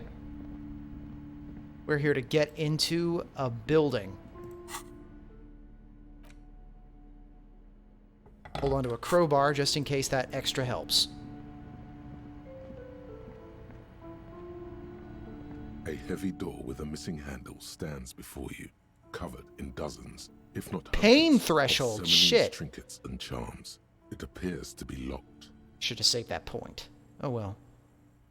I mean, it's better than before. Broke into the communard apartment. Yeah! Oh shit! Ow! Fuck! Well, I'm glad I got that health. You smash into the wood and see a small crack appear on the doorframe. It's going to take one more try to break through to the other side. But you've done it. You're not thinking of trying again, are you?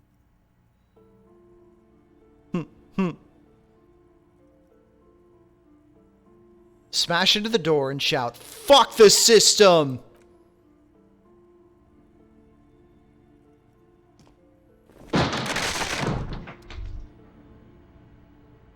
Bent metal, broken glass. Your path lies strewn with the broken forms of everyday objects. You are the destroyer, the bane of inanimate matter.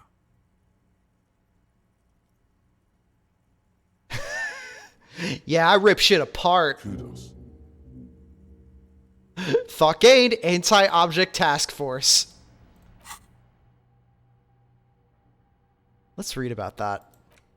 Take a look at your hands. See how bruised they are? See these little scars? This is Exhibit A. The material world is holding you back. Containers, mailboxes, doors, chairs, they are all your enemies. Always have been. Atoms themselves are in on the conspiracy, forming shapes and structures that you hate. You are energy stuck in a body. You are a spirit trapped in matter. Break free! Beat up that lamppost! Let it know just how much objects suck. Temporary research bonus, -2 pain threshold. Hurts! Oh, I do love that. That's really good. How are these doing? 3 hours left.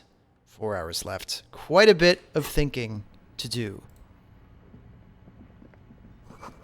Sand is dripping from a punch bag. Like a little gym. The poster says Citius Fortius. The rest is worn off.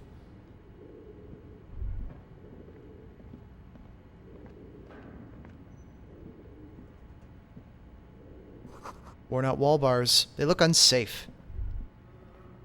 Smells like leather and sweat. A barbell lies on the floor. The color has worn off its weight plates. It's 60 kilograms. Your triceps hum at the sight of these weights. Show the world what kind of beast it's dealing with. Lift them. There are no collars on the barbell. This is a safety hazard. Why does it feel so familiar? Is this familiar because I'm a weightlifter? No, it's not that. It's the stale smell of rubber, the squeaky sound of sneakers, your bruised Time to knee lift. against the mat, and a whistle. Then the feeling is gone. I used to wrestle or something. It's just a memory from another life, when you were young and fit. Look, Kim, it's a trap. There are no collars on the barbell. All right. The weights may fall off. Better not touch it then. What kind of a bastard would just remove the collars? It should be a felony. It would be a violation of EPIS safety regulations if the gym was still operating, but it isn't. No one's supposed to come here anymore. Well, time to get swole. Oh, yeah. Oh, my God. Everything's coming up, Harry. Check this shit out. Watch these rockets take the fuck off. Yeah!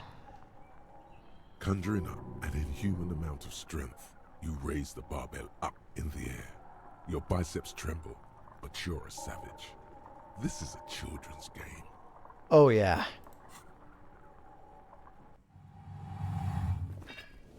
Oh, shit! Dude! Harry! Accomplishment washes over your head as you drop the barbell to the floor. For a moment, it feels like you're strong enough to succeed at anything you ever set your mind to. Hey, but you're still in a ghost house. What if someone heard this? What if they know you're here? Good technique. Hey! Kim! What is this place? I think this may be the Artemitep's boxing club for young I athletes. think you're right, though it looks like no one's been here in ages. I doubt the electricity still works. Good thing we have a flashlight on us. Don't forget to take it out of your bag before we move on. Some specks of dust shimmer in a faint beam of daylight falling from the window. Other than that, the room is dark. An eerie feeling rises in your chest. What if there's a reason why no one's been here for ages? Yes, because it's closed. No need to look for supernatural explanations where a banal one will do. Now let's move on, shall we? There we go. Light time. Hey, a ball. I didn't see that before. Nope. Kim. Shot put ball. Price $13.77. Well, if nothing else, maybe this can pay for a rent tonight.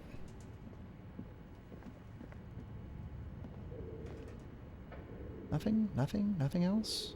Okay. I thought this was like a shuttered door, but I guess there's stairs up. Ah. The hallway is blocked by old window panes and debris.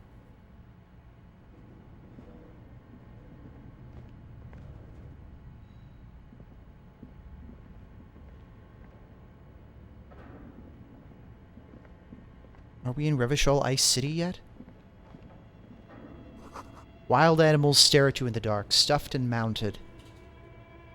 Ooh, this is scary. A large demijohn full of strange liquid.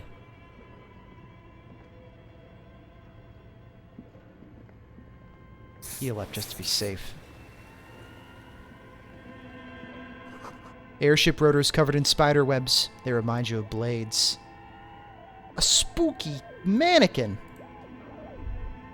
Oh. Looks like the remains of the 24th hour window repair shop. A naked mannequin torso, a strange yellow color. Money.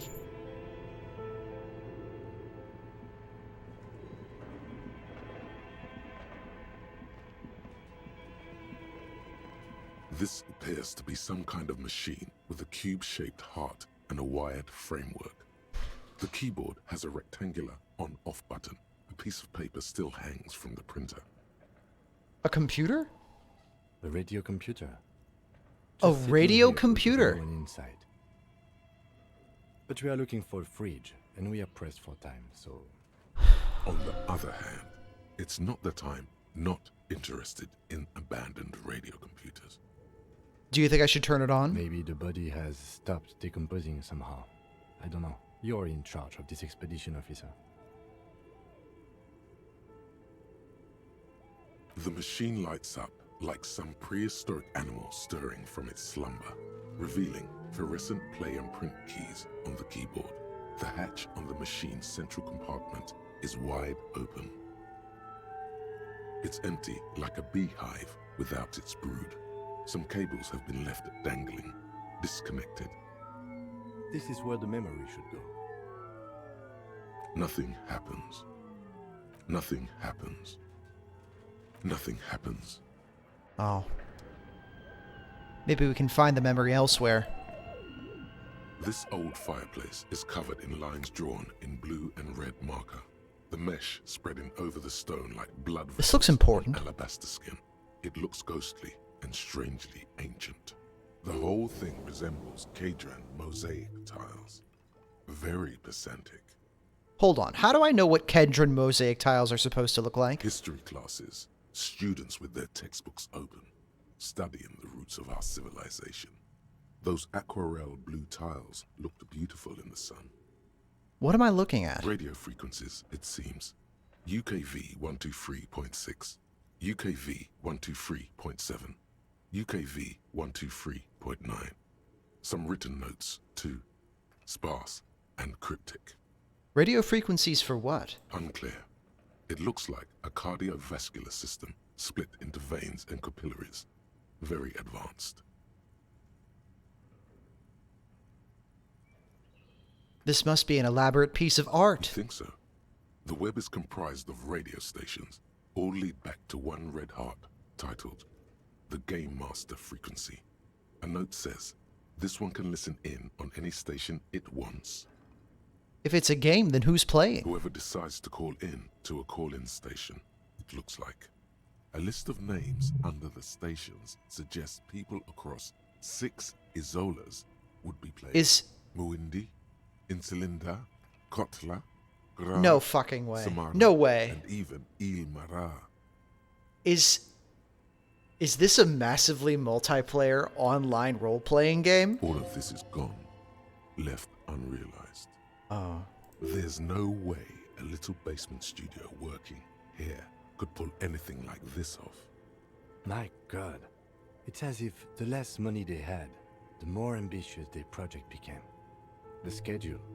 I know doom when I see it. The company was running out of funding. Nothing. What else? It's just lines on marble.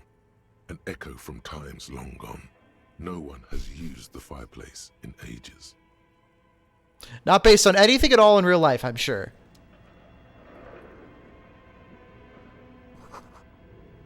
Scribbled across a notebook. Developers of the most advanced RPG in the universe.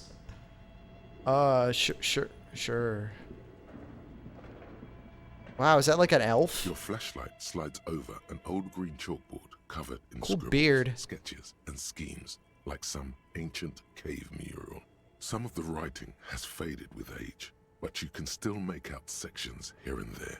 Photos and drawings have been pinned to the board. Inspect the drawings. These lithe, pointy-eared creatures appear to be different types of welkins. You make out autumnal candle welkins, casting wax-based Welkins! magic. Translucent welkins, with organs shining under their skin, and even ether welkins, hailing from the vast emptiness of sidereal space. Who are all those creatures? Fantasies of a tortured, feverish mind? You should adopt one of those welkins as your persona. No longer a mere Fursona! but a welkin. A Welksona! One of the welkins, towering among the rest, appears to be different, however. Examine the Welkin. This is important. It's Vara Hamira, a high welkin, his face white and scarred like cracked marble. This is clearly a Welkin supremacist.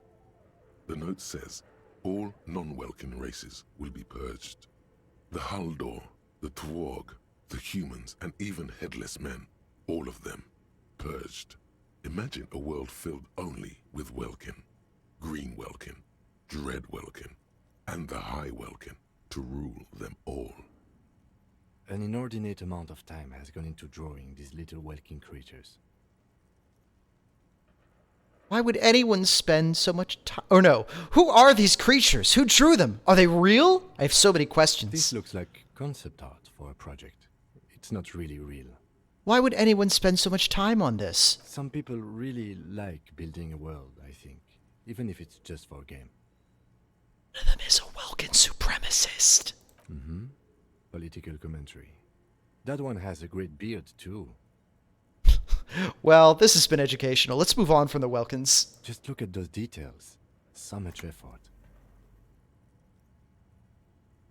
And for what? All gone. Inspect the photos. The photo collage depicts barren, icy landscapes wrapped in perpetual night. You see permafrost and glacial landforms, dead trees grown in under the snow. Entire oceans have been frozen from shore to shore. There are pictures of settlements on dried-up riverbeds, abandoned in a storm. Animal corpses in the dark, carcasses and bones. You see primitive oil rigs built into glaciers, boreal dvorg, yurts under the snow, great mammoth-like beasts of burden. This seems like designs for another game that this studio tried to make that didn't get actually finished in real life. And this is their way of being like, well, we could at least use it for something. Put it into our other game. The heat death scenario. A desperate fight for geothermal energy engulfs the world as Wirral becomes untethered from its sun, drifting through the universe. Grim. Inspect the schedule. This is a monthly calendar from the year 50. Cryptic words like sprint, daily minimi, and GPI span the marker-drawn grid, the grand scheme of production and money. It looks a bit like an academic calendar, only much more brutal. Minimi stands for a mini-meeting. It's part of a bigger framework for managing work called RUN. Station 41 tried to implement it a few years ago, but failed. Keep reading. What happened? As time goes on, the numbers in the boxes grow rarer and rarer. The board becomes an empty snowfield in the final days. Only failure and regret dwell in this region. Looks like they didn't make it. A note in the bottom left corner of the chalkboard says, "See the prod schedule filament for details." Inspect the notes. The handwriting is only partly legible, but you can still make out 3 slogans: Call in, Tune out, Wirral Untethered, and Heat Death of the Universe. The full text reads, "Heat Death of the Universe is the new black." Another note says, "The biggest advancement in role-playing systems since the 30s. Cool. Blue velvet, soft to the touch, moth-bitten. Are you gonna neg me about the corpse? Okay. What do you think is going on with that computer, chalkboard, and fireplace? Looks like an undercover counterintelligence program. No, that's not it. I think it looks like one of those popular pen and paper role-playing games. Only these people were trying to automate it, make it work on radio computers. How were they planning to do that? Through call-in stations. None of the players have to be physically present. Anyone in the world can participate in the game, as long as they have a two-way radio. Then there's the game master frequency that listens in on the smaller call-in stations. I think that was supposed to coordinate the stories, functioning as a master of ceremonies of sorts. Has anyone ever done this before? Not to my knowledge. They make automated games in Grad, Messina, Königstein. You know, places with industry. Not in Revachol West, among the ruins. But I don't think anyone has attempted to create an interisolary game before. We just don't have the technology. And this was a role-playing game? Indeed. Those Welkins are a dead giveaway. Role-playing people love that stuff. The world looks like a modified version of the WeWorld board game, with heat death thrown in. Super cool. Someone should give them millions of real immediately. This game is too good to be left unfinished. What do you think happened to the company? No idea. They stopped filling out the schedule on the chalkboard. Wow. Indeed, it's ambitious and untethered from reality, but... The world is cold and lonely. This would keep it company. Let's finish it. It's too late for that, I'm afraid. The pipes howl and a rat crosses the floor. Okay, let's keep moving. Sigh. The dead dreams of a game that never got finished. Sounded cool, though. The idea of, like, wax magic is really intriguing. Where are the clothes it used to display? What was over here? Ah. Is this Emma's atelier? There's a door back there, too. Let's see what's in here first. Oh, this looks like a small office, so that's pretty good. Steel rotor blades bearing a Slipstream logo. A production schedule filament memory. For the computer! Skis with Slipstream printed on the laminated top layer.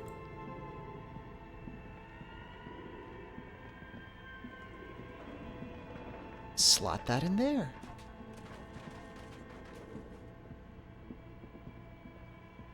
Tiles on the cube are still smoldering, casting the framework in a soft glow. Fluorescent play and print keys shine on the keyboard. Insert the production schedule. Like a smooth draw, the filament slides into place. On the keyboard, the play key starts blinking. Press play again. A bar of fabric right above the keyboard starts producing a soft hum. The sound of static seeps through the machine's planar magnetic driver. The static gets louder, slowly filling up the abandoned hall, until a voice speaks out, crackling and old, cutting into the air. Good afternoon. Fortress accident en rue de Saint-Ghislaine. This is East Insulindian Repeater Station 1. Please repeat. Is this the production schedule? What are you, a machine or are you alive? Yes, I am alive. I am 74 years old and my name is Yvonne. Now please repeat. Is this the production schedule? She repeats passwords. Programming people are all paranoid. Yvonne, my partner tells me that you're here because radio computer guys are all paranoid. They are merely cautious. It's my job to protect their filaments as a password repeater at the East Insulindian Station. Okay, but where are you? How did you know where I am? I work as a repeater at the East Insulindian Repeater Station. It's my job to know where you are, Fortress Accident. As for me, well, I am sitting in my cubicle, surrounded by a wall of radios. Doesn't it get lonely, sitting there all by herself? Doesn't it get lonely doing this job? Lonely? Why would it get lonely? I get to talk to people all day. That's why she does this. Now please tell me the reason for your call, Fortress Accident. What's the production schedule? The filament you have inserted into the reader. You mean that glowing thing I put inside? Yes. Is that the production schedule? I swear I haven't touched anything. If you are unsure, could you please take a look? How do I do that? Open the hatch on the compartment. Don't touch the wires. A current is running through it, but the core is safe. There's a filament inside. I need to know what it's called. It's called the production schedule. Good. Please repeat the password. Password? Of course it would have a password. That's why there's a human administrator involved. This is the police. Please open this thing. I am contractually obliged to protect the privacy of the filament holder, Fortress Accident. Without filing a warrant with Lintel, I cannot give you access to these filaments. I'm afraid we are not doing that, unless we want to wait for a month. Now, can you please repeat the password? Is it my birthday? No. A hint system is not part of the protocol for repeater stations. A password? I'm really bad at passwords. Can you give me a hint? Still no. I don't know the password. Received. I will register this login attempt. Don't worry. Passwords have a way of turning up sooner or later. Fortress Accident. Is there anything else I can do for you today? Why did you call me Fortress Accident? Fortress Accident is the company on whose name the terminal you are currently using has been registered to. Do you have any other information about this company? One moment. Fortress Accident SCA produces revolutionary interactive call-in radio games. That's what the catalog says. That's not bad. Wow, so conceptual. And what's that, this interactive call-in radio game? Any other questions? That's all for now. Thank you, and goodbye. Tiles on the cube are still smoldering, casting the framework in a soft glow. Fluorescent play and print keys shine on the keyboard. What happens if I hit press print? Nothing happens. Well, let's keep an eye peeled for that password, I guess. And we have a skill point, but we're just going to hang on to that for now. In case the opportunity presents itself for something else. Oh, wow. Money! And magnesium! I'm putting that in my mouth. Oh! Ice City! Perfect. You see a terrifying ice bear with a strange compartment in its belly. The door is covered in frost, and the bear's eyes are glowing red. Boy, we couldn't have picked a more ominous place to store a corpse if we tried, huh? The bear looks oddly realistic. Is it taxidermy? What is this thing? It looks like a giant ice bear. The lieutenant doesn't answer. His eyes are glued to the animal. A sharp slice of light shines out from its mysterious belly door. Crack open the door. A gust of freezing cold air rushes to greet you. You hear a low grumble as the bear regulates itself. This is the inside of a refrigerator. The lieutenant takes a peek inside. His hand has found the holster of his gun. Relax, Kim. It's a fridge. Of course, just a giant ice bear-shaped fridge. Let's take a look inside. Look inside. The shelves are empty. All you see are crumpled ice cream wrappers with the brand name, Revachol Ice City. A handwritten note has been attached to the door. The fridge is huge. Kim, this fridge looks perfect for the corpse. We don't have to ask around anymore. It's certainly an eccentric choice, but it is big enough. And cold enough, too. Your visual confirms you could fit 2 more bodies in the ice bear fridge. Shall we go and get the body, then? I'll take the head. You take the feet. The stairs won't be easy, but we'll manage. Okay, let's do this. The body is heavier than Thankfully, they do that. It takes half an hour to get it down to the bed. Then more to stuff it into the fridge. The lieutenant takes a step back to admire your handiwork. Beautiful. A dead body in an ice bear fridge. This is some of the best police work I've ever done. Really? You think it's good work? No, not really. Look at that. What have we done? We stuffed a dead body in an ice bear fridge. This story does not leave this room.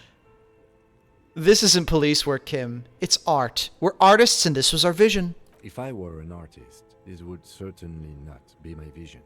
I would be much, much more conservative in my work. He's right. His work would be much more formal. At least we've stopped the body from decomposing further. Now you can conduct another inspection under controlled circumstances.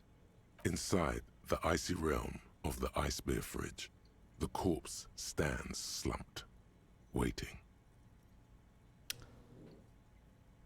Let's look at other things in the fridge before we look at that body.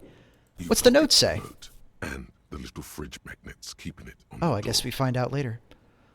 Examine one of the ice cream wrappers in A there. friendly cartoon bear smiles back at you from a glossy cellophane wrapper.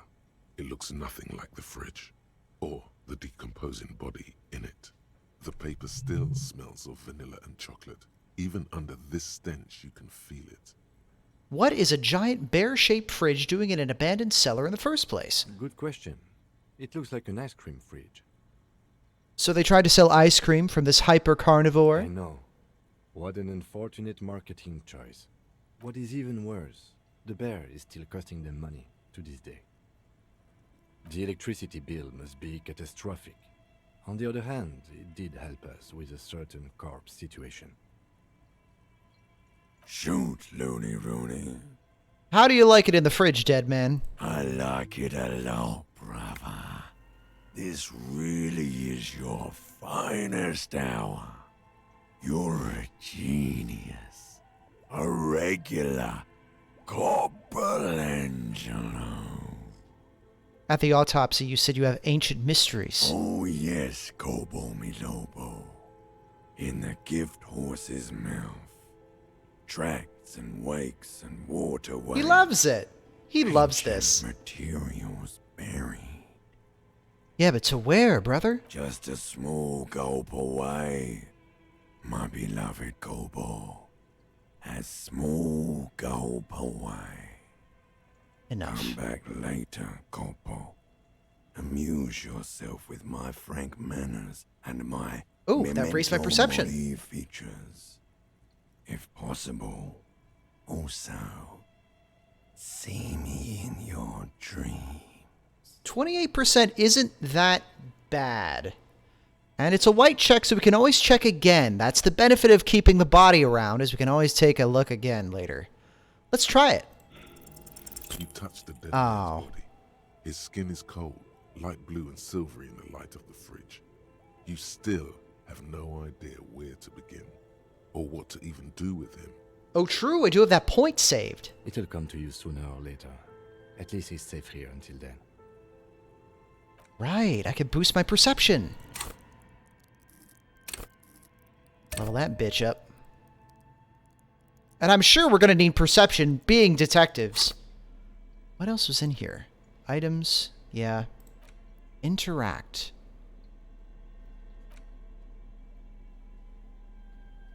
The note is written with a blue pencil on a piece of lined office paper. The kitchen magnets have left spots on its surface. Does it say anything interesting? This is tangential at best, but the lieutenant's detective instinct is still active. Someone has scribbled. Read the note. S. I can't believe the off-site copy is still here. The illiterate ginger kid keeps stealing stuff from the studio, so I had to hide it somewhere safe. You'll find the filament memory with the off-site copy in the frozen ice cream maker. Please take it home, ASAP. It's important. I'd do it myself if I lived in a civilized place with a freezer. Take care, Sully Swaff. I wonder who wrote that note. Looks like someone from that radio game company upstairs. I'm a little surprised they just left their property lying here. Maybe they had to leave in a hurry. That's a plausible hypothesis. Who's the illiterate ginger kid? Really? You don't have a single guess? You mean Kuno. Oh, I'm sure that child would love to get his hands on the filament memory. Even if he doesn't know what to do with it, he'd probably try to pawn it for speed, based on our encounter. Where would the frozen ice cream maker be? I don't know. I assume it's somewhere close to the iceberg fridge. Okay, so that might be our password to look for. Do I have anything else that can boost perception?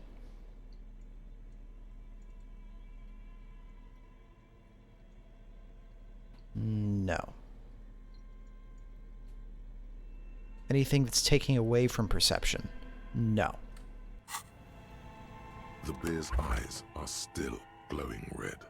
Even? It's guarding over the freezing corpse hidden inside its belly. Let's try it.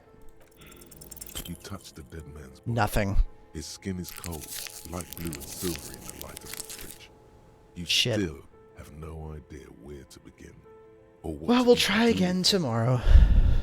It'll come to you sooner or later. At least he's safe here until then. Let's look for that ice cream maker.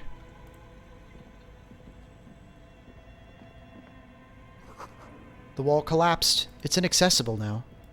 Is this the ice cream maker? Of cold dust. No, that's a furnace. That's the opposite of an ice cream maker when you think about it. That's an ice cream destroyer. Looks like this furnace has a face, and it's a face of agony. Kid, what is this thing? Is it a furnace? Looks like it. Looks like an old central furnace used to heat the building. It's connected to the chimney. No one has used it in ages. No signs of any recent fire. Only dead rats. Look inside the furnace. It's dark and grimy here. In the darkness you can hear chatter. It's coming from above. A voice or several voices talking to each other. Near the smoke chamber, upstairs. The echo is so prominent, it's impossible to discern what the voices are saying or what's producing them. What are you doing? I'm not sure, Kim, but I think I can hear someone talking upstairs. Wait, really? We should investigate. See if someone's upstairs. Smear your hands with A coal. lush layer of coal now covers your skin, sinking into the wrinkles. Your hands look ancient. Maybe you could paint something with this coal. Leave a cave painting for future archaeologists. No, that would be stupid. I don't want to kick it with my foot in case that silences the people. Let's just leave for now.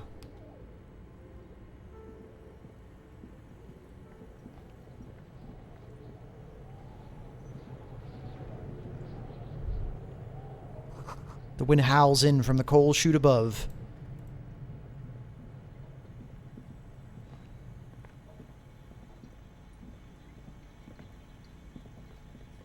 Aha! Hello. An ice cream maker, defrosted and unplugged.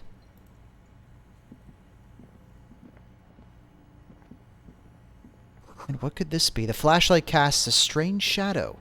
There's a hidden doorway here. Oh, there's multiple things to investigate. Hey! I'll bet this is the ice cream maker we're looking for. A frozen ice cream maker that's still running. This orange machine is buzzing like an old submarine. It has a hand-cranked ice cream churner on top and an electric freezer that appears to be frozen shut. Turn the ice cream crank. Turning the crank feels oddly satisfying, like stirring your childhood dreams. In the distance, you hear water dripping. It's all gone now. You'll never become a poet or an entrepreneur. An entrepreneur? A voyager of entropy? Let's crack open that lid. You slip your fingers under the frozen lid, but the ice is too cold for you to get a good grip. A pry bar would come in handy here. Really now? If you want to try again, then you need to have the pry bar in your hand, detective. Okay, well I do have that, so calm down.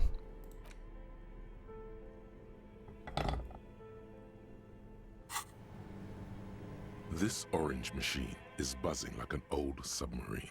It has a hand-cranked ice cream churner on top and an pry bar not strong enough. that appears to be frozen shut. What do you mean? The ice squeaks beneath the pry bar. You think you've got the bar jammed in there pretty well, but the lid simply won't. I wonder if I could unplug the machine. You see the pry bar's metal handle bending right before your very eyes. Yeah, well, that's a good pry bar. I'm not criticizing it, but this ice cream maker is frozen shut. It takes an advanced tool to get it open. Advanced? Where do we get one? I have no idea, officer. This ice cream maker isn't important enough to requisition a special tool. Sooner or later, you will stumble upon a tool mighty enough. Then we will know what's in this mysterious ice cream maker. Well, okay then. Oh, money and a Nosifed. That'll do. 2 cables are plugged into the breaker box. The red one Ah, leads to the ice cream fridge okay and the then. black to the ice cream maker nearby. Let's unplug the black cable so that the ice cream maker turns off eventually. Something close to you dies with a soft electric purr. Why did you do that? It's because it's black, the color of immeasurable cosmos. The lieutenant raises his brows, but doesn't say anything. The electric distribution board now has 1 cable missing. Cool. So now we can wait for that to melt. And maybe we can get in there. Ooh. Hey! Insane mesh tank top. Hi! Hello! Fuck everything else. That's what we're putting on immediately. Where did you even get that one? No, really. Who put it in that drawer? No further comments. Wear it at your own risk. +1 drama. Clinically insane.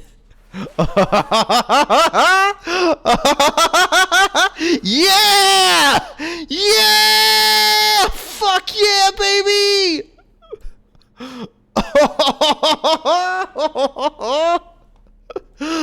The slut is here!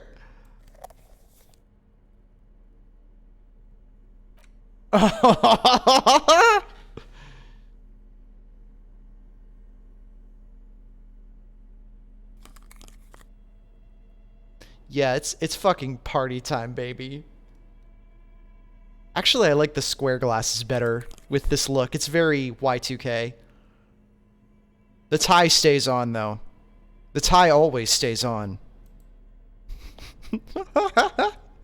Yeah. Oh my god. Intercom wires running into the breaker box.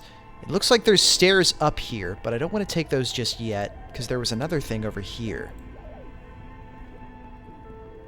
Well, although, I could follow that up and then come back down, I guess. But wait, what was over here? The inner machinations of my mind. Doorway?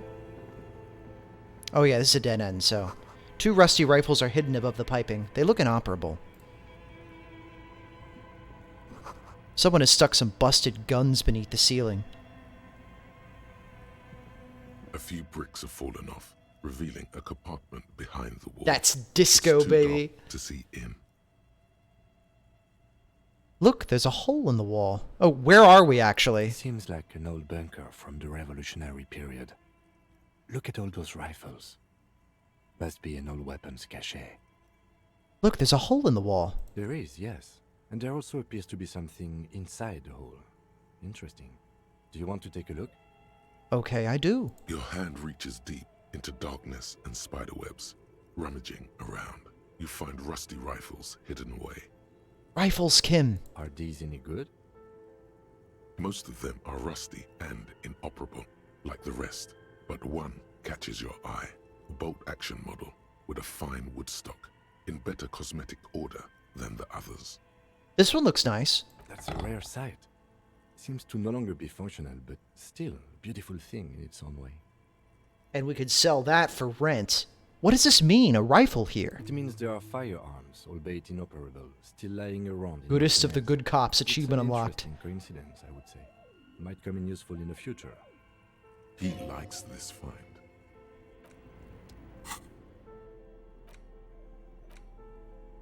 Oh, it's a weird, funky rifle. It's a 4-shot, bolt-action military rifle with a wooden frame. Price, $11.32. It's less expensive than the shot put ball, somehow. Although, I've shopped for exercise equipment before, and that shit's real. So, maybe it isn't that surprising.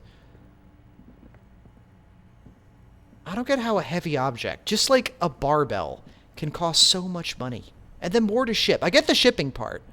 But just like the fucking... I don't know. Maybe it's that it has to be precise. This orange machine is dead still. It has a hand-cranked ice cream churner and an electric freezer. Let me leave that. It's going to take a little while for it to melt. I'll need to come back anyways to investigate the body, so... that'll be a great time to retry the ice cream maker. A lot of stuffed birds in this area, too. Oh! And we're here. Oh, and now we can go in anytime we want? Oh, fantastic.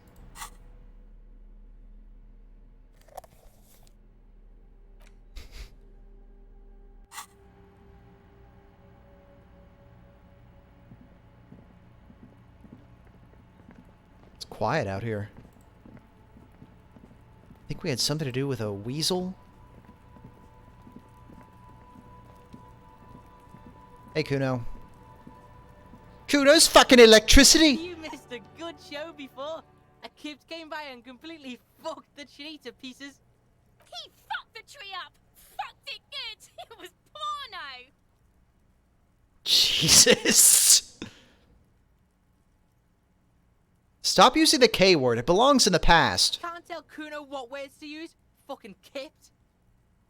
What is this, a word museum? You want to belong to a museum, Kuno? With the old people? Fuck you. Kuno says kipped if he wants to.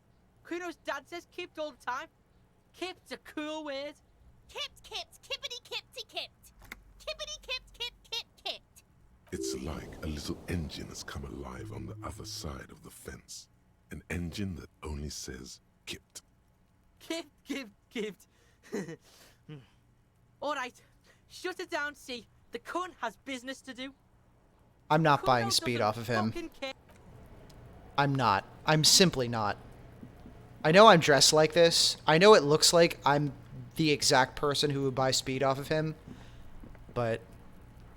oh yeah! That's where that door is! Oh my god! How do I get back there? How do I get back there? Hey! I want to get back there. Hey! How the fuck do I get back there? Oh, I think I have to, like, go all the way around the building. Okay.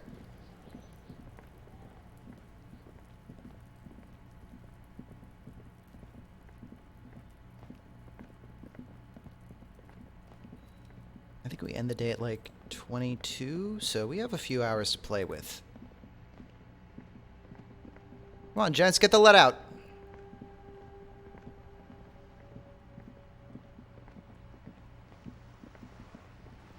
Still working on that thing with your husband or whatever.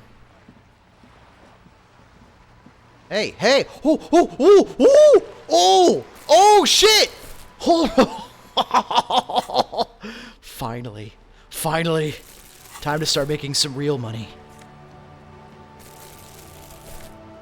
Oh, oh yeah. Oh my God, are you kidding me? Oh, a king's bounty of riches. Oh, right beneath our feet. These idiots don't know how good they have it.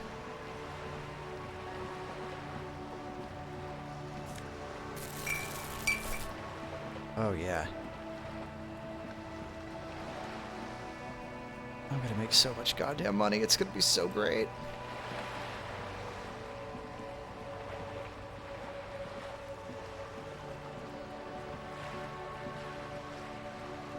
Oh.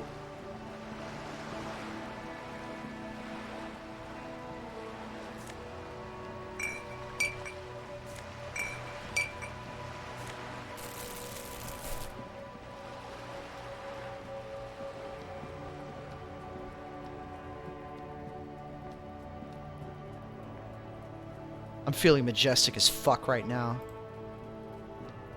Just an ordinary wall. Nothing to see here. I gotta come back to that. What was that again? What stat was that? Just an ordinary wall. Nothing to see. Conceptualization. Okay. Do I have anything for conceptualization? Yes.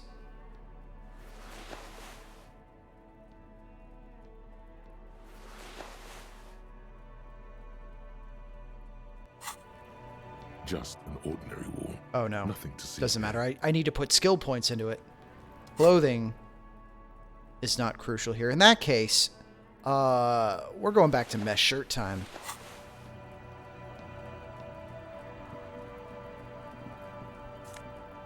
Take that. Oh, wait. That.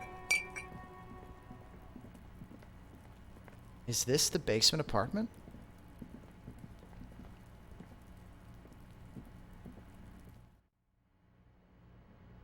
Oh no, that's the apartment building that we already went into.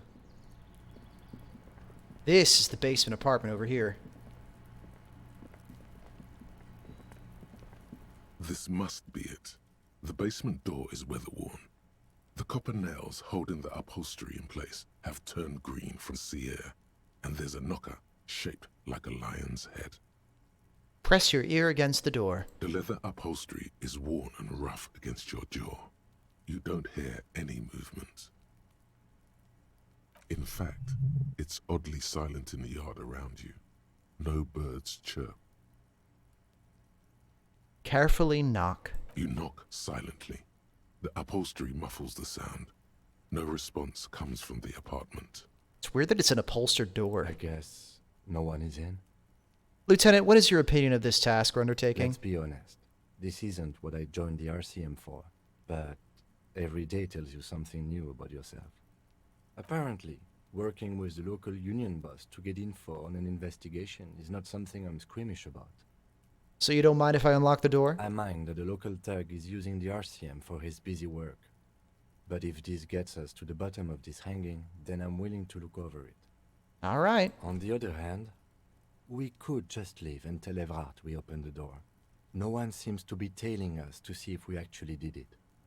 Lie to Everard? That's also an option? Yes. Presenting a fabrication is known to get results here and there. You took this task. You make the call. The door is right here. You can just open it and be done with this. Besides, if you never open it, you're never gonna find out what's behind the door. So, like, here I'm presented with a quandary here.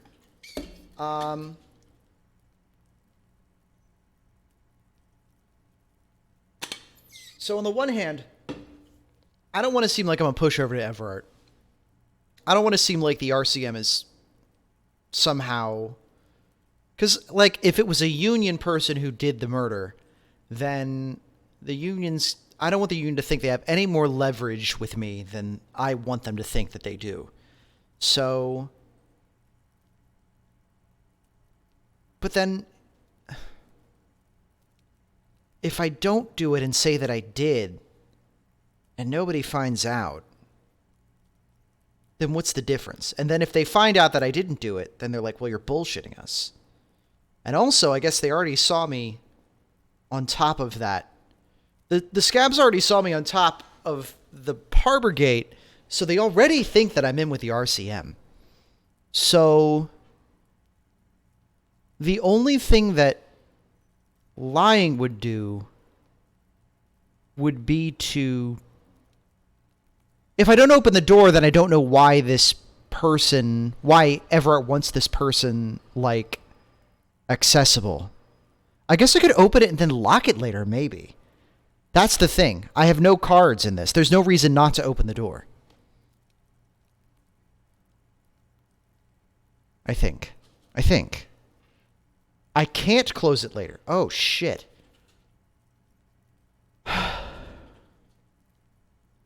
Okay. And also, I mean, I do fundamentally, like, I guess I approve of a union, but...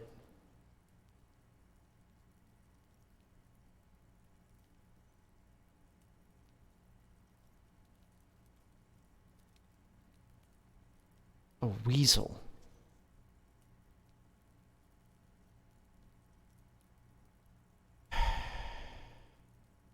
I feel like the really obvious good choice is to unlock the door. But...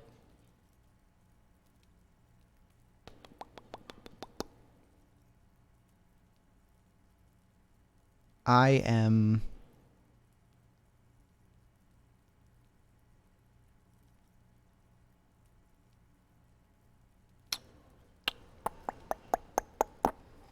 Shit.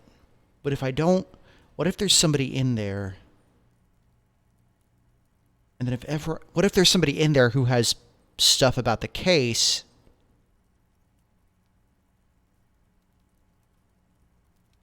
I guess the door isn't going anywhere. I can always unlock it later. Oh, that's gonna bug me. That's gonna fucking bug me.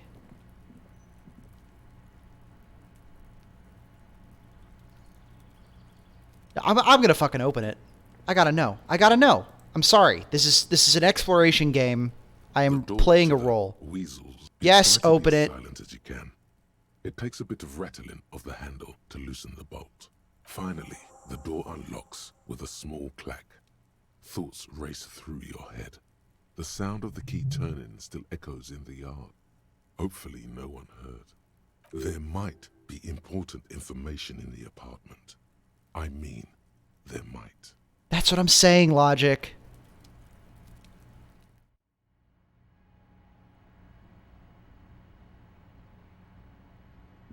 There's a person in here. I'm gonna flip the fuck out.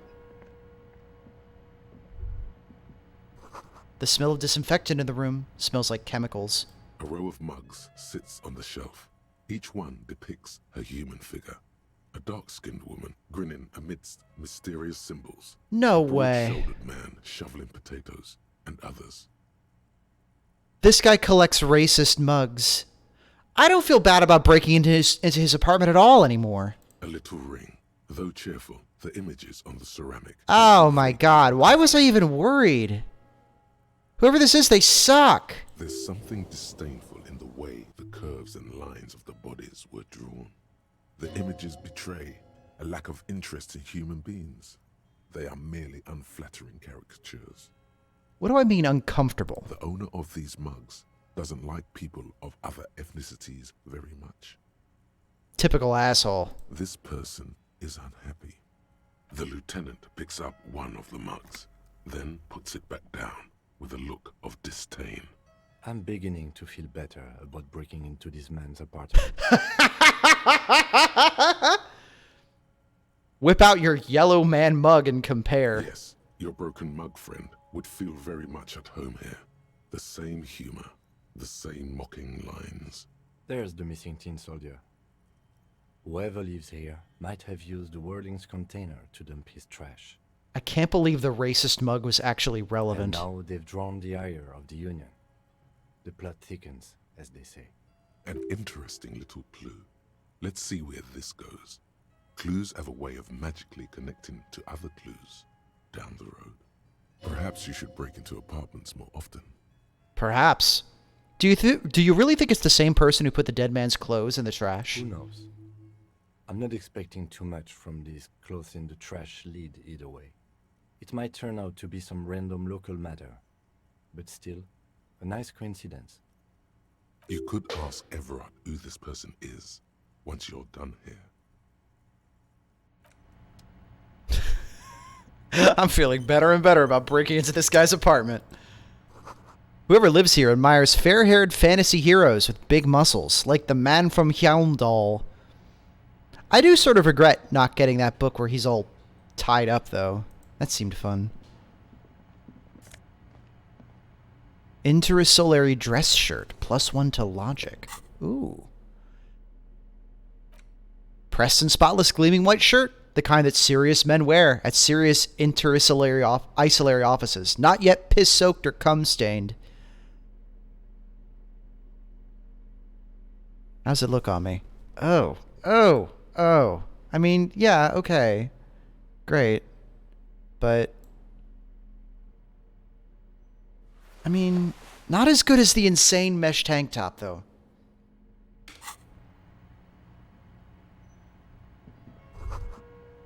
I can almost feel the warmth of the red sun on the flag. This is the flag of Revachol, the suzerainty. What's with the sun? This isn't just one sun, but there are little suns dancing around the big sun. This is the sevenfold sun miracle. What's the sevenfold sun miracle? It's an optical atmospheric anomaly the first settlers saw. Happens in cold weather. 6 small suns around the big one. This complex halo phenomena is how old Revachol got its flag. Lieutenant, the old flag of the suzerain. Mm-hmm. The tenant is an old-fashioned guy. Ah. A racist. By old-fashioned, he means very right-wing. Don't bow to the flag. The flag doesn't seem to mind. It's just a colorful fabric with a sun sewn onto it. Like all feudal flags, it looks like a children's drawing. A book titled The Hidden World of Walking Sticks lies open. Like, the bug?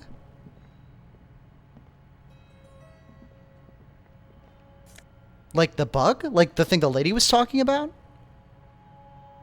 Magnesium. The cryptozoologist's wife? Small suitcase full of clothes. Guests are staying over? Take that. It's like an exercise thing here.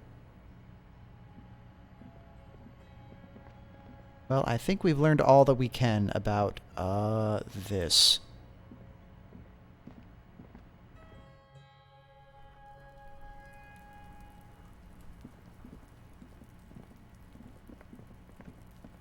How terribly fascinating.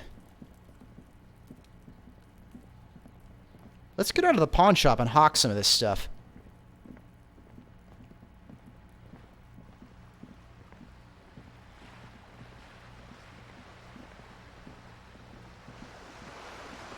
Also, we can turn in some of the bottles and cans we've collected.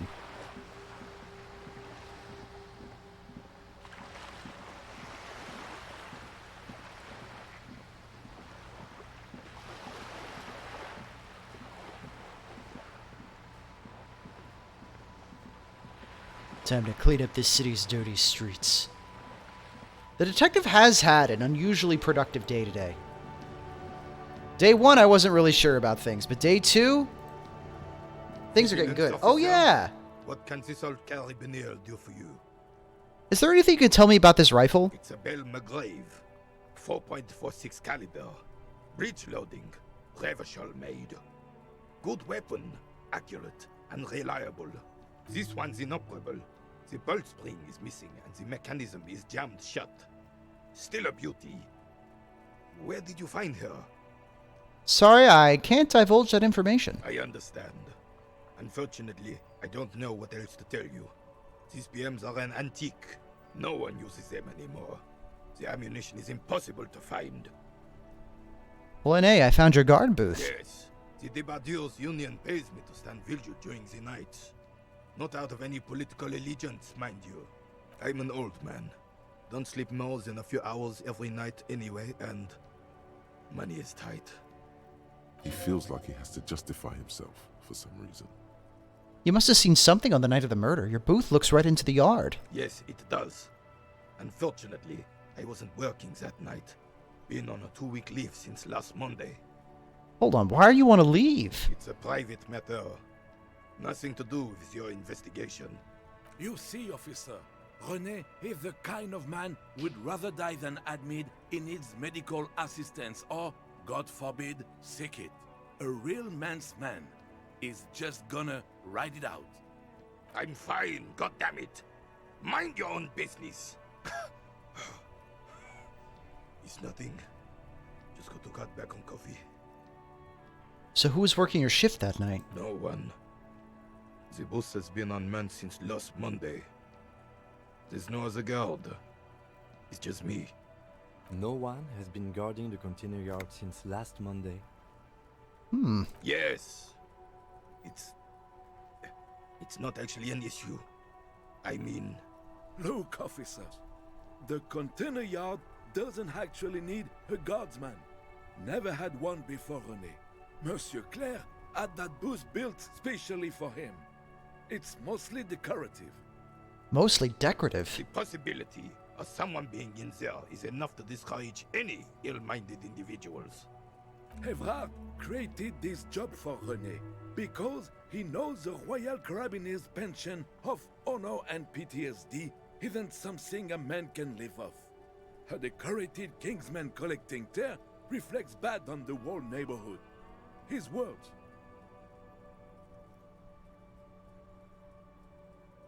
Ah, ideology.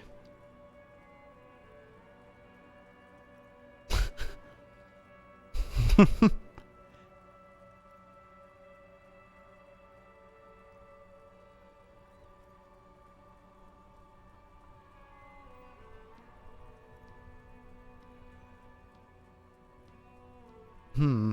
don't know about that grind set answer. This is nightmarish. I don't know about getting all the elderly back in the job market. I mean, I guess if they want to, I think whatever I did was good, but... And also, I am collecting tear. Yeah, sure. Look, officer, can we conclude the topic of my guard booth now? René is but one man. We need a program, get all the elderly back in the job market, keep folks motivated. I saw a picture in there. You were in it. You looked happy. Who's the girl? She is nobody. This is none of your concern. I'm making this man's life a living hell right now. With the RCM. The lady is Jeanne-Marie Beaulieu, and she sure as hell wasn't a nobody. Aww. Yes. Like I said, I would be up anyway, so might as well keep an eye out. It keeps my senses sharp. Oh, I can try this again. I know René's job situation now. Wait, do I have anything that boosts composure? I think I do. What was that thought I was having? What's this? We're getting reports of normal, reasonable, temperate, political opinions somewhere in Martinez. This is because I keep saying none of the above to political stuff, isn't it? It's also about that, but it's also more. Perhaps it's the hangover. Perhaps it's a temporary surge of serotonin, but something tells you it's time to become a citizen of the Kingdom of Conscience. First, where is this Kingdom of Conscience? It is not a place. It is a moment in time that can only arise in the right circumstances. In all of human history, it's only been achieved a handful of times. How do you bring about those circumstances? Incrementally. History's greatest catastrophes have been brought about by people trying to make the world a better place. Too quickly. That's the genius of Dolores Day. She recognized that progress is meaningless if its gains are lost because of instability. Real, lasting change can only come about gradually. Increment by increment. This sounds mega boring. Count me out. No, but what about all the things that are wrong now? Tisk tisk. Just because you live in the present doesn't mean you have the right to place your needs above the needs of the future. You may never live to see the Kingdom of Conscience. Your children may not. Even your grandchildren might not. But that's no excuse not to keep working. What rationality? What sang-froid? Wait, is the Kingdom of Conscience really about doing things or just preserving the status quo? Do you believe the status quo is preferable to chaos and bloodshed? Well, that's a loaded question right there. Yeah, a little chaos is fun. No. Then you've never lived through real chaos. Ah. Sometimes, in the face of great disaster, defending the status quo is progress. Okay, but what's the Kingdom of Conscience actually like? The kingdom is difficult to comprehend, and even more difficult to describe, partly because humanity will need to discard many of the categories that define and limit it today. The Kingdom of Conscience is post-capitalist, post-national. It's also post-industrial, post-ideological, and even post-sexual. Okay, but what if this opens up a new thought cabinet thing? Sounds incredible. Allons-y! Let's go there right now. Slow down, Mr. Reasonable. Did you miss the part about compromising and taking things slow? Oh, right. Then let's get there eventually? That's right. Remember, real democracy is just around the corner for Revachol. When that real democracy kicks in, a long time from now, we are all going to be so much happier. I'm sure we will. Heartache is powerful, but democracy is subtle. Incrementally, you begin to notice a change in the weather. When it snows, the flakes are softer when they stick to your worry-worn forehead. When it rains, the rain is warmer. Democracy is coming to the administrative region. The ideals of DeLorean humanism are reinstating themselves. How can they not? These are the ideals of the Coalition and the Moralists International. Those guys are signal blue, and they're not only good, they're also powerful. What will it be like once their nuanced plans have been realized? Sounds like a big pile of horse shit to me, but, you know, like, whatever, I guess. I'm in the mood for some more exciting ideologies. I'm a big communism builder, didn't you hear? I build all the big communisms.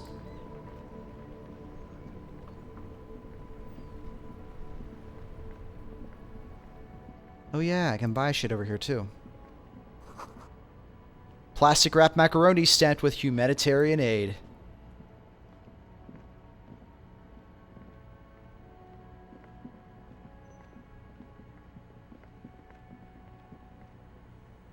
What's here? Hey, plastic tear. Hey man, I got some shit to sell. Hello again. How can I help you? There's something I'd like to sell. Let me have a look. Anything else you're thinking of selling?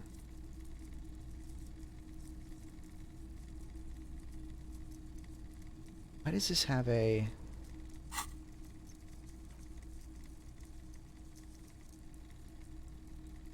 Anything else you're thinking of selling? That... Why is the shot put ball highlighted?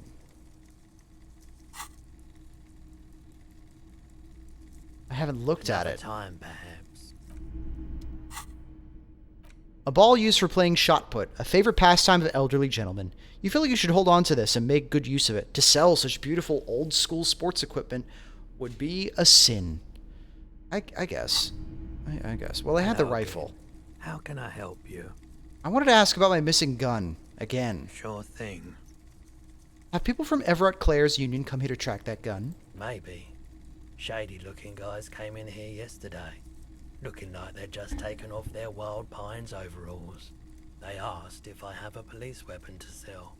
I told them I already sold it. They went their way. It was a trip, but you know, all sorts of people come here, asking for all sorts of things. Maybe Claire really is tracking down your gun.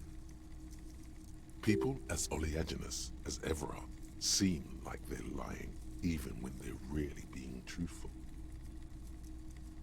Sure, man. Do you have any recordings of the Col do Mamadaqua? The Col de Mamadaqua? Sorry, I would never have guessed that you were that interested in ultrasonic sounds. Or birds, for that matter. Well, I wouldn't have guessed that you know what the Col do Mamadaqua is. That's fair. It's been a long time since my Col de Mamadaqua hunting days. Once knew a group of young musicians who decided they didn't want to play music anymore and started looking for all kinds of interesting sounds instead. Well, it's true. I wouldn't have expected him to be into that kind of thing. It's a very esoteric topic. That sounds so cool. Cool or not, one of them was obsessed with recording the Col de Mamadaqua.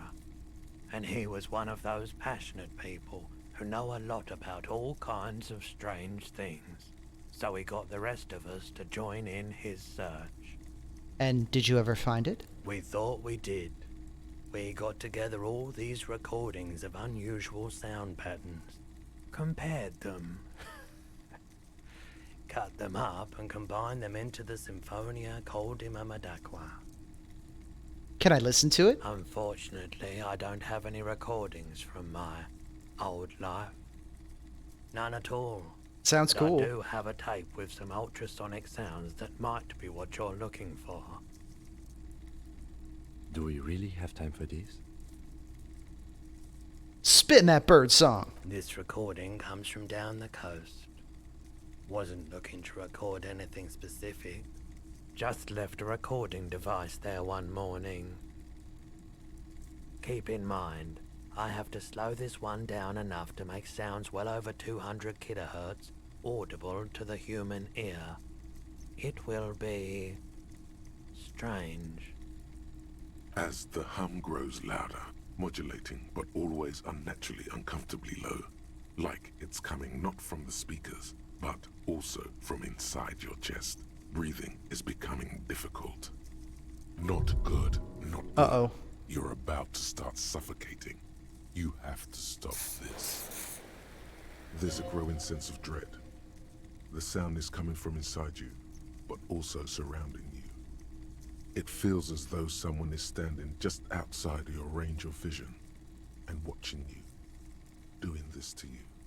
He nods to you, reassuringly, just as more diverse, higher-pitched sounds, some random, some appearing to form patterns, hit your eardrums. Seabirds most likely, gulls and such. Seagulls? And skewers, but He raises a pointer finger and inclines his head toward the speakers. A new, high-pitched, shivering sound. That's it. The signal in the noise. The thin whisper.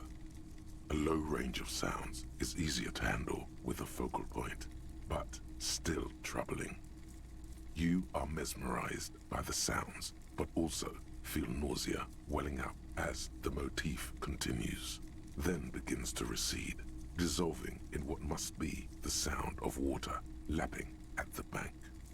Oh, the Coldum Madakwa stuff is, it's not even finished. I'm not even finished thinking about it. It's just, I guess, that I know about it now, so I'm listening. I'm finding out about all this weird shit.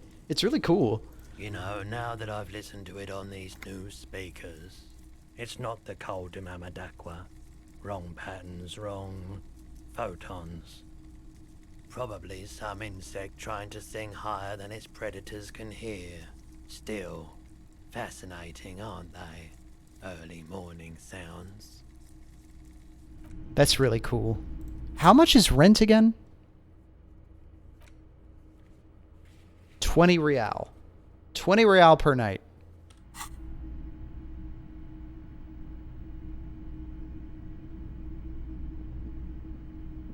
Wow, a very large red t-shirt with an impressive print stands out from the other garb.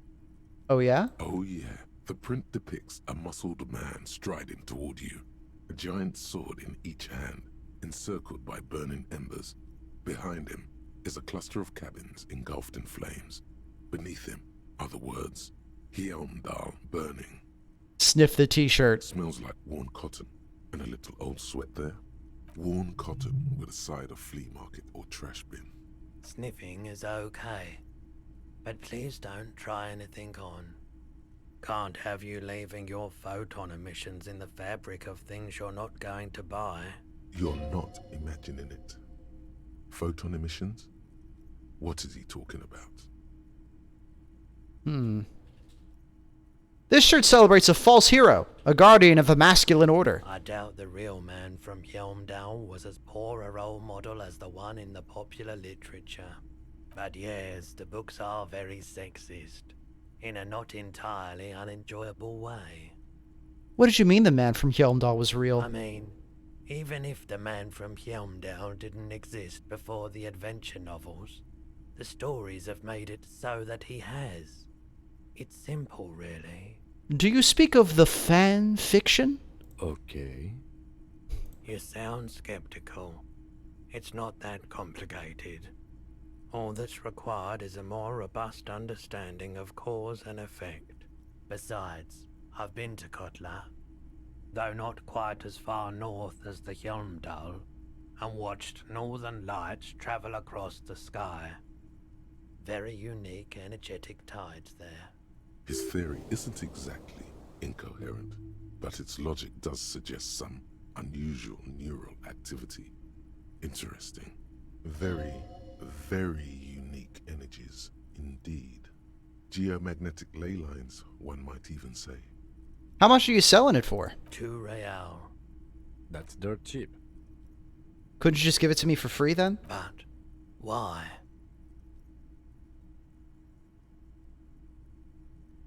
You said everything's gonna be over soon anyway, man. I just want to walk into the end times wearing this t-shirt. Interesting choice. But sure, why not?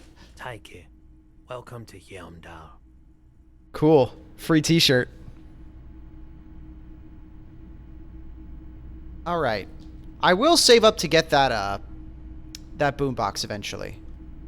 Not now, though. It's 10 p.m., and it's about time to wrap things up for the day. Oh. Scribbled between the thighs of a page 3 girl. L'origine du disco. Well, this stream has been pretty fucking disco. We got so much done. We found a bear. We autopsied a body.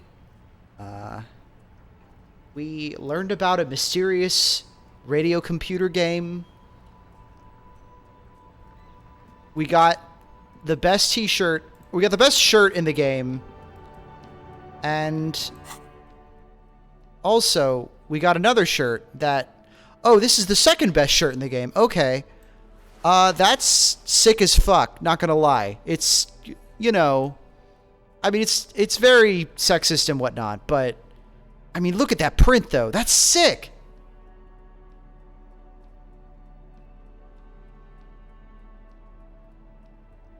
Truly, the political tapestry of Martinez, similar to this t-shirt, is a land of many contrasts. Yeah, that dude is fucking cheeked out. This really also shows my... I'm sorry, necktie. I really want to show the world how much I'm committed to man-ass here.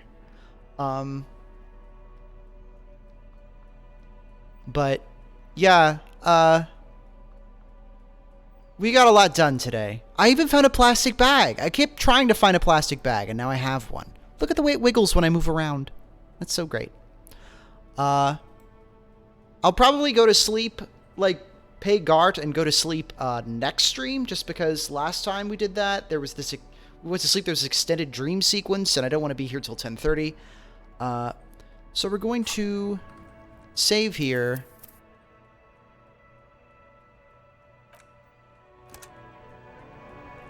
And quit for the evening.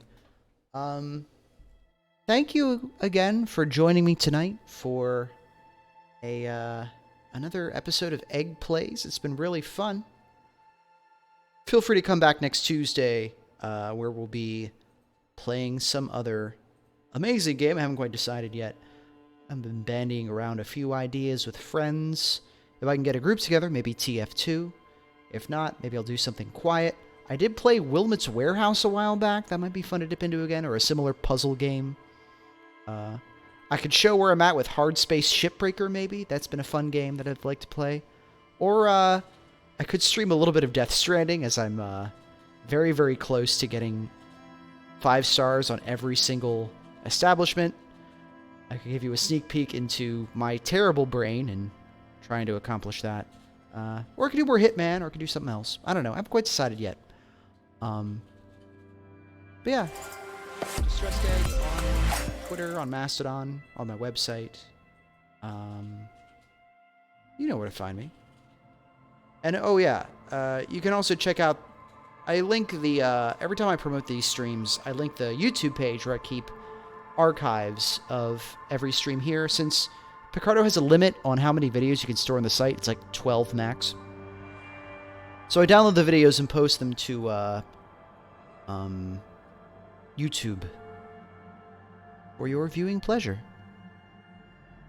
But yeah, thank you so much for joining.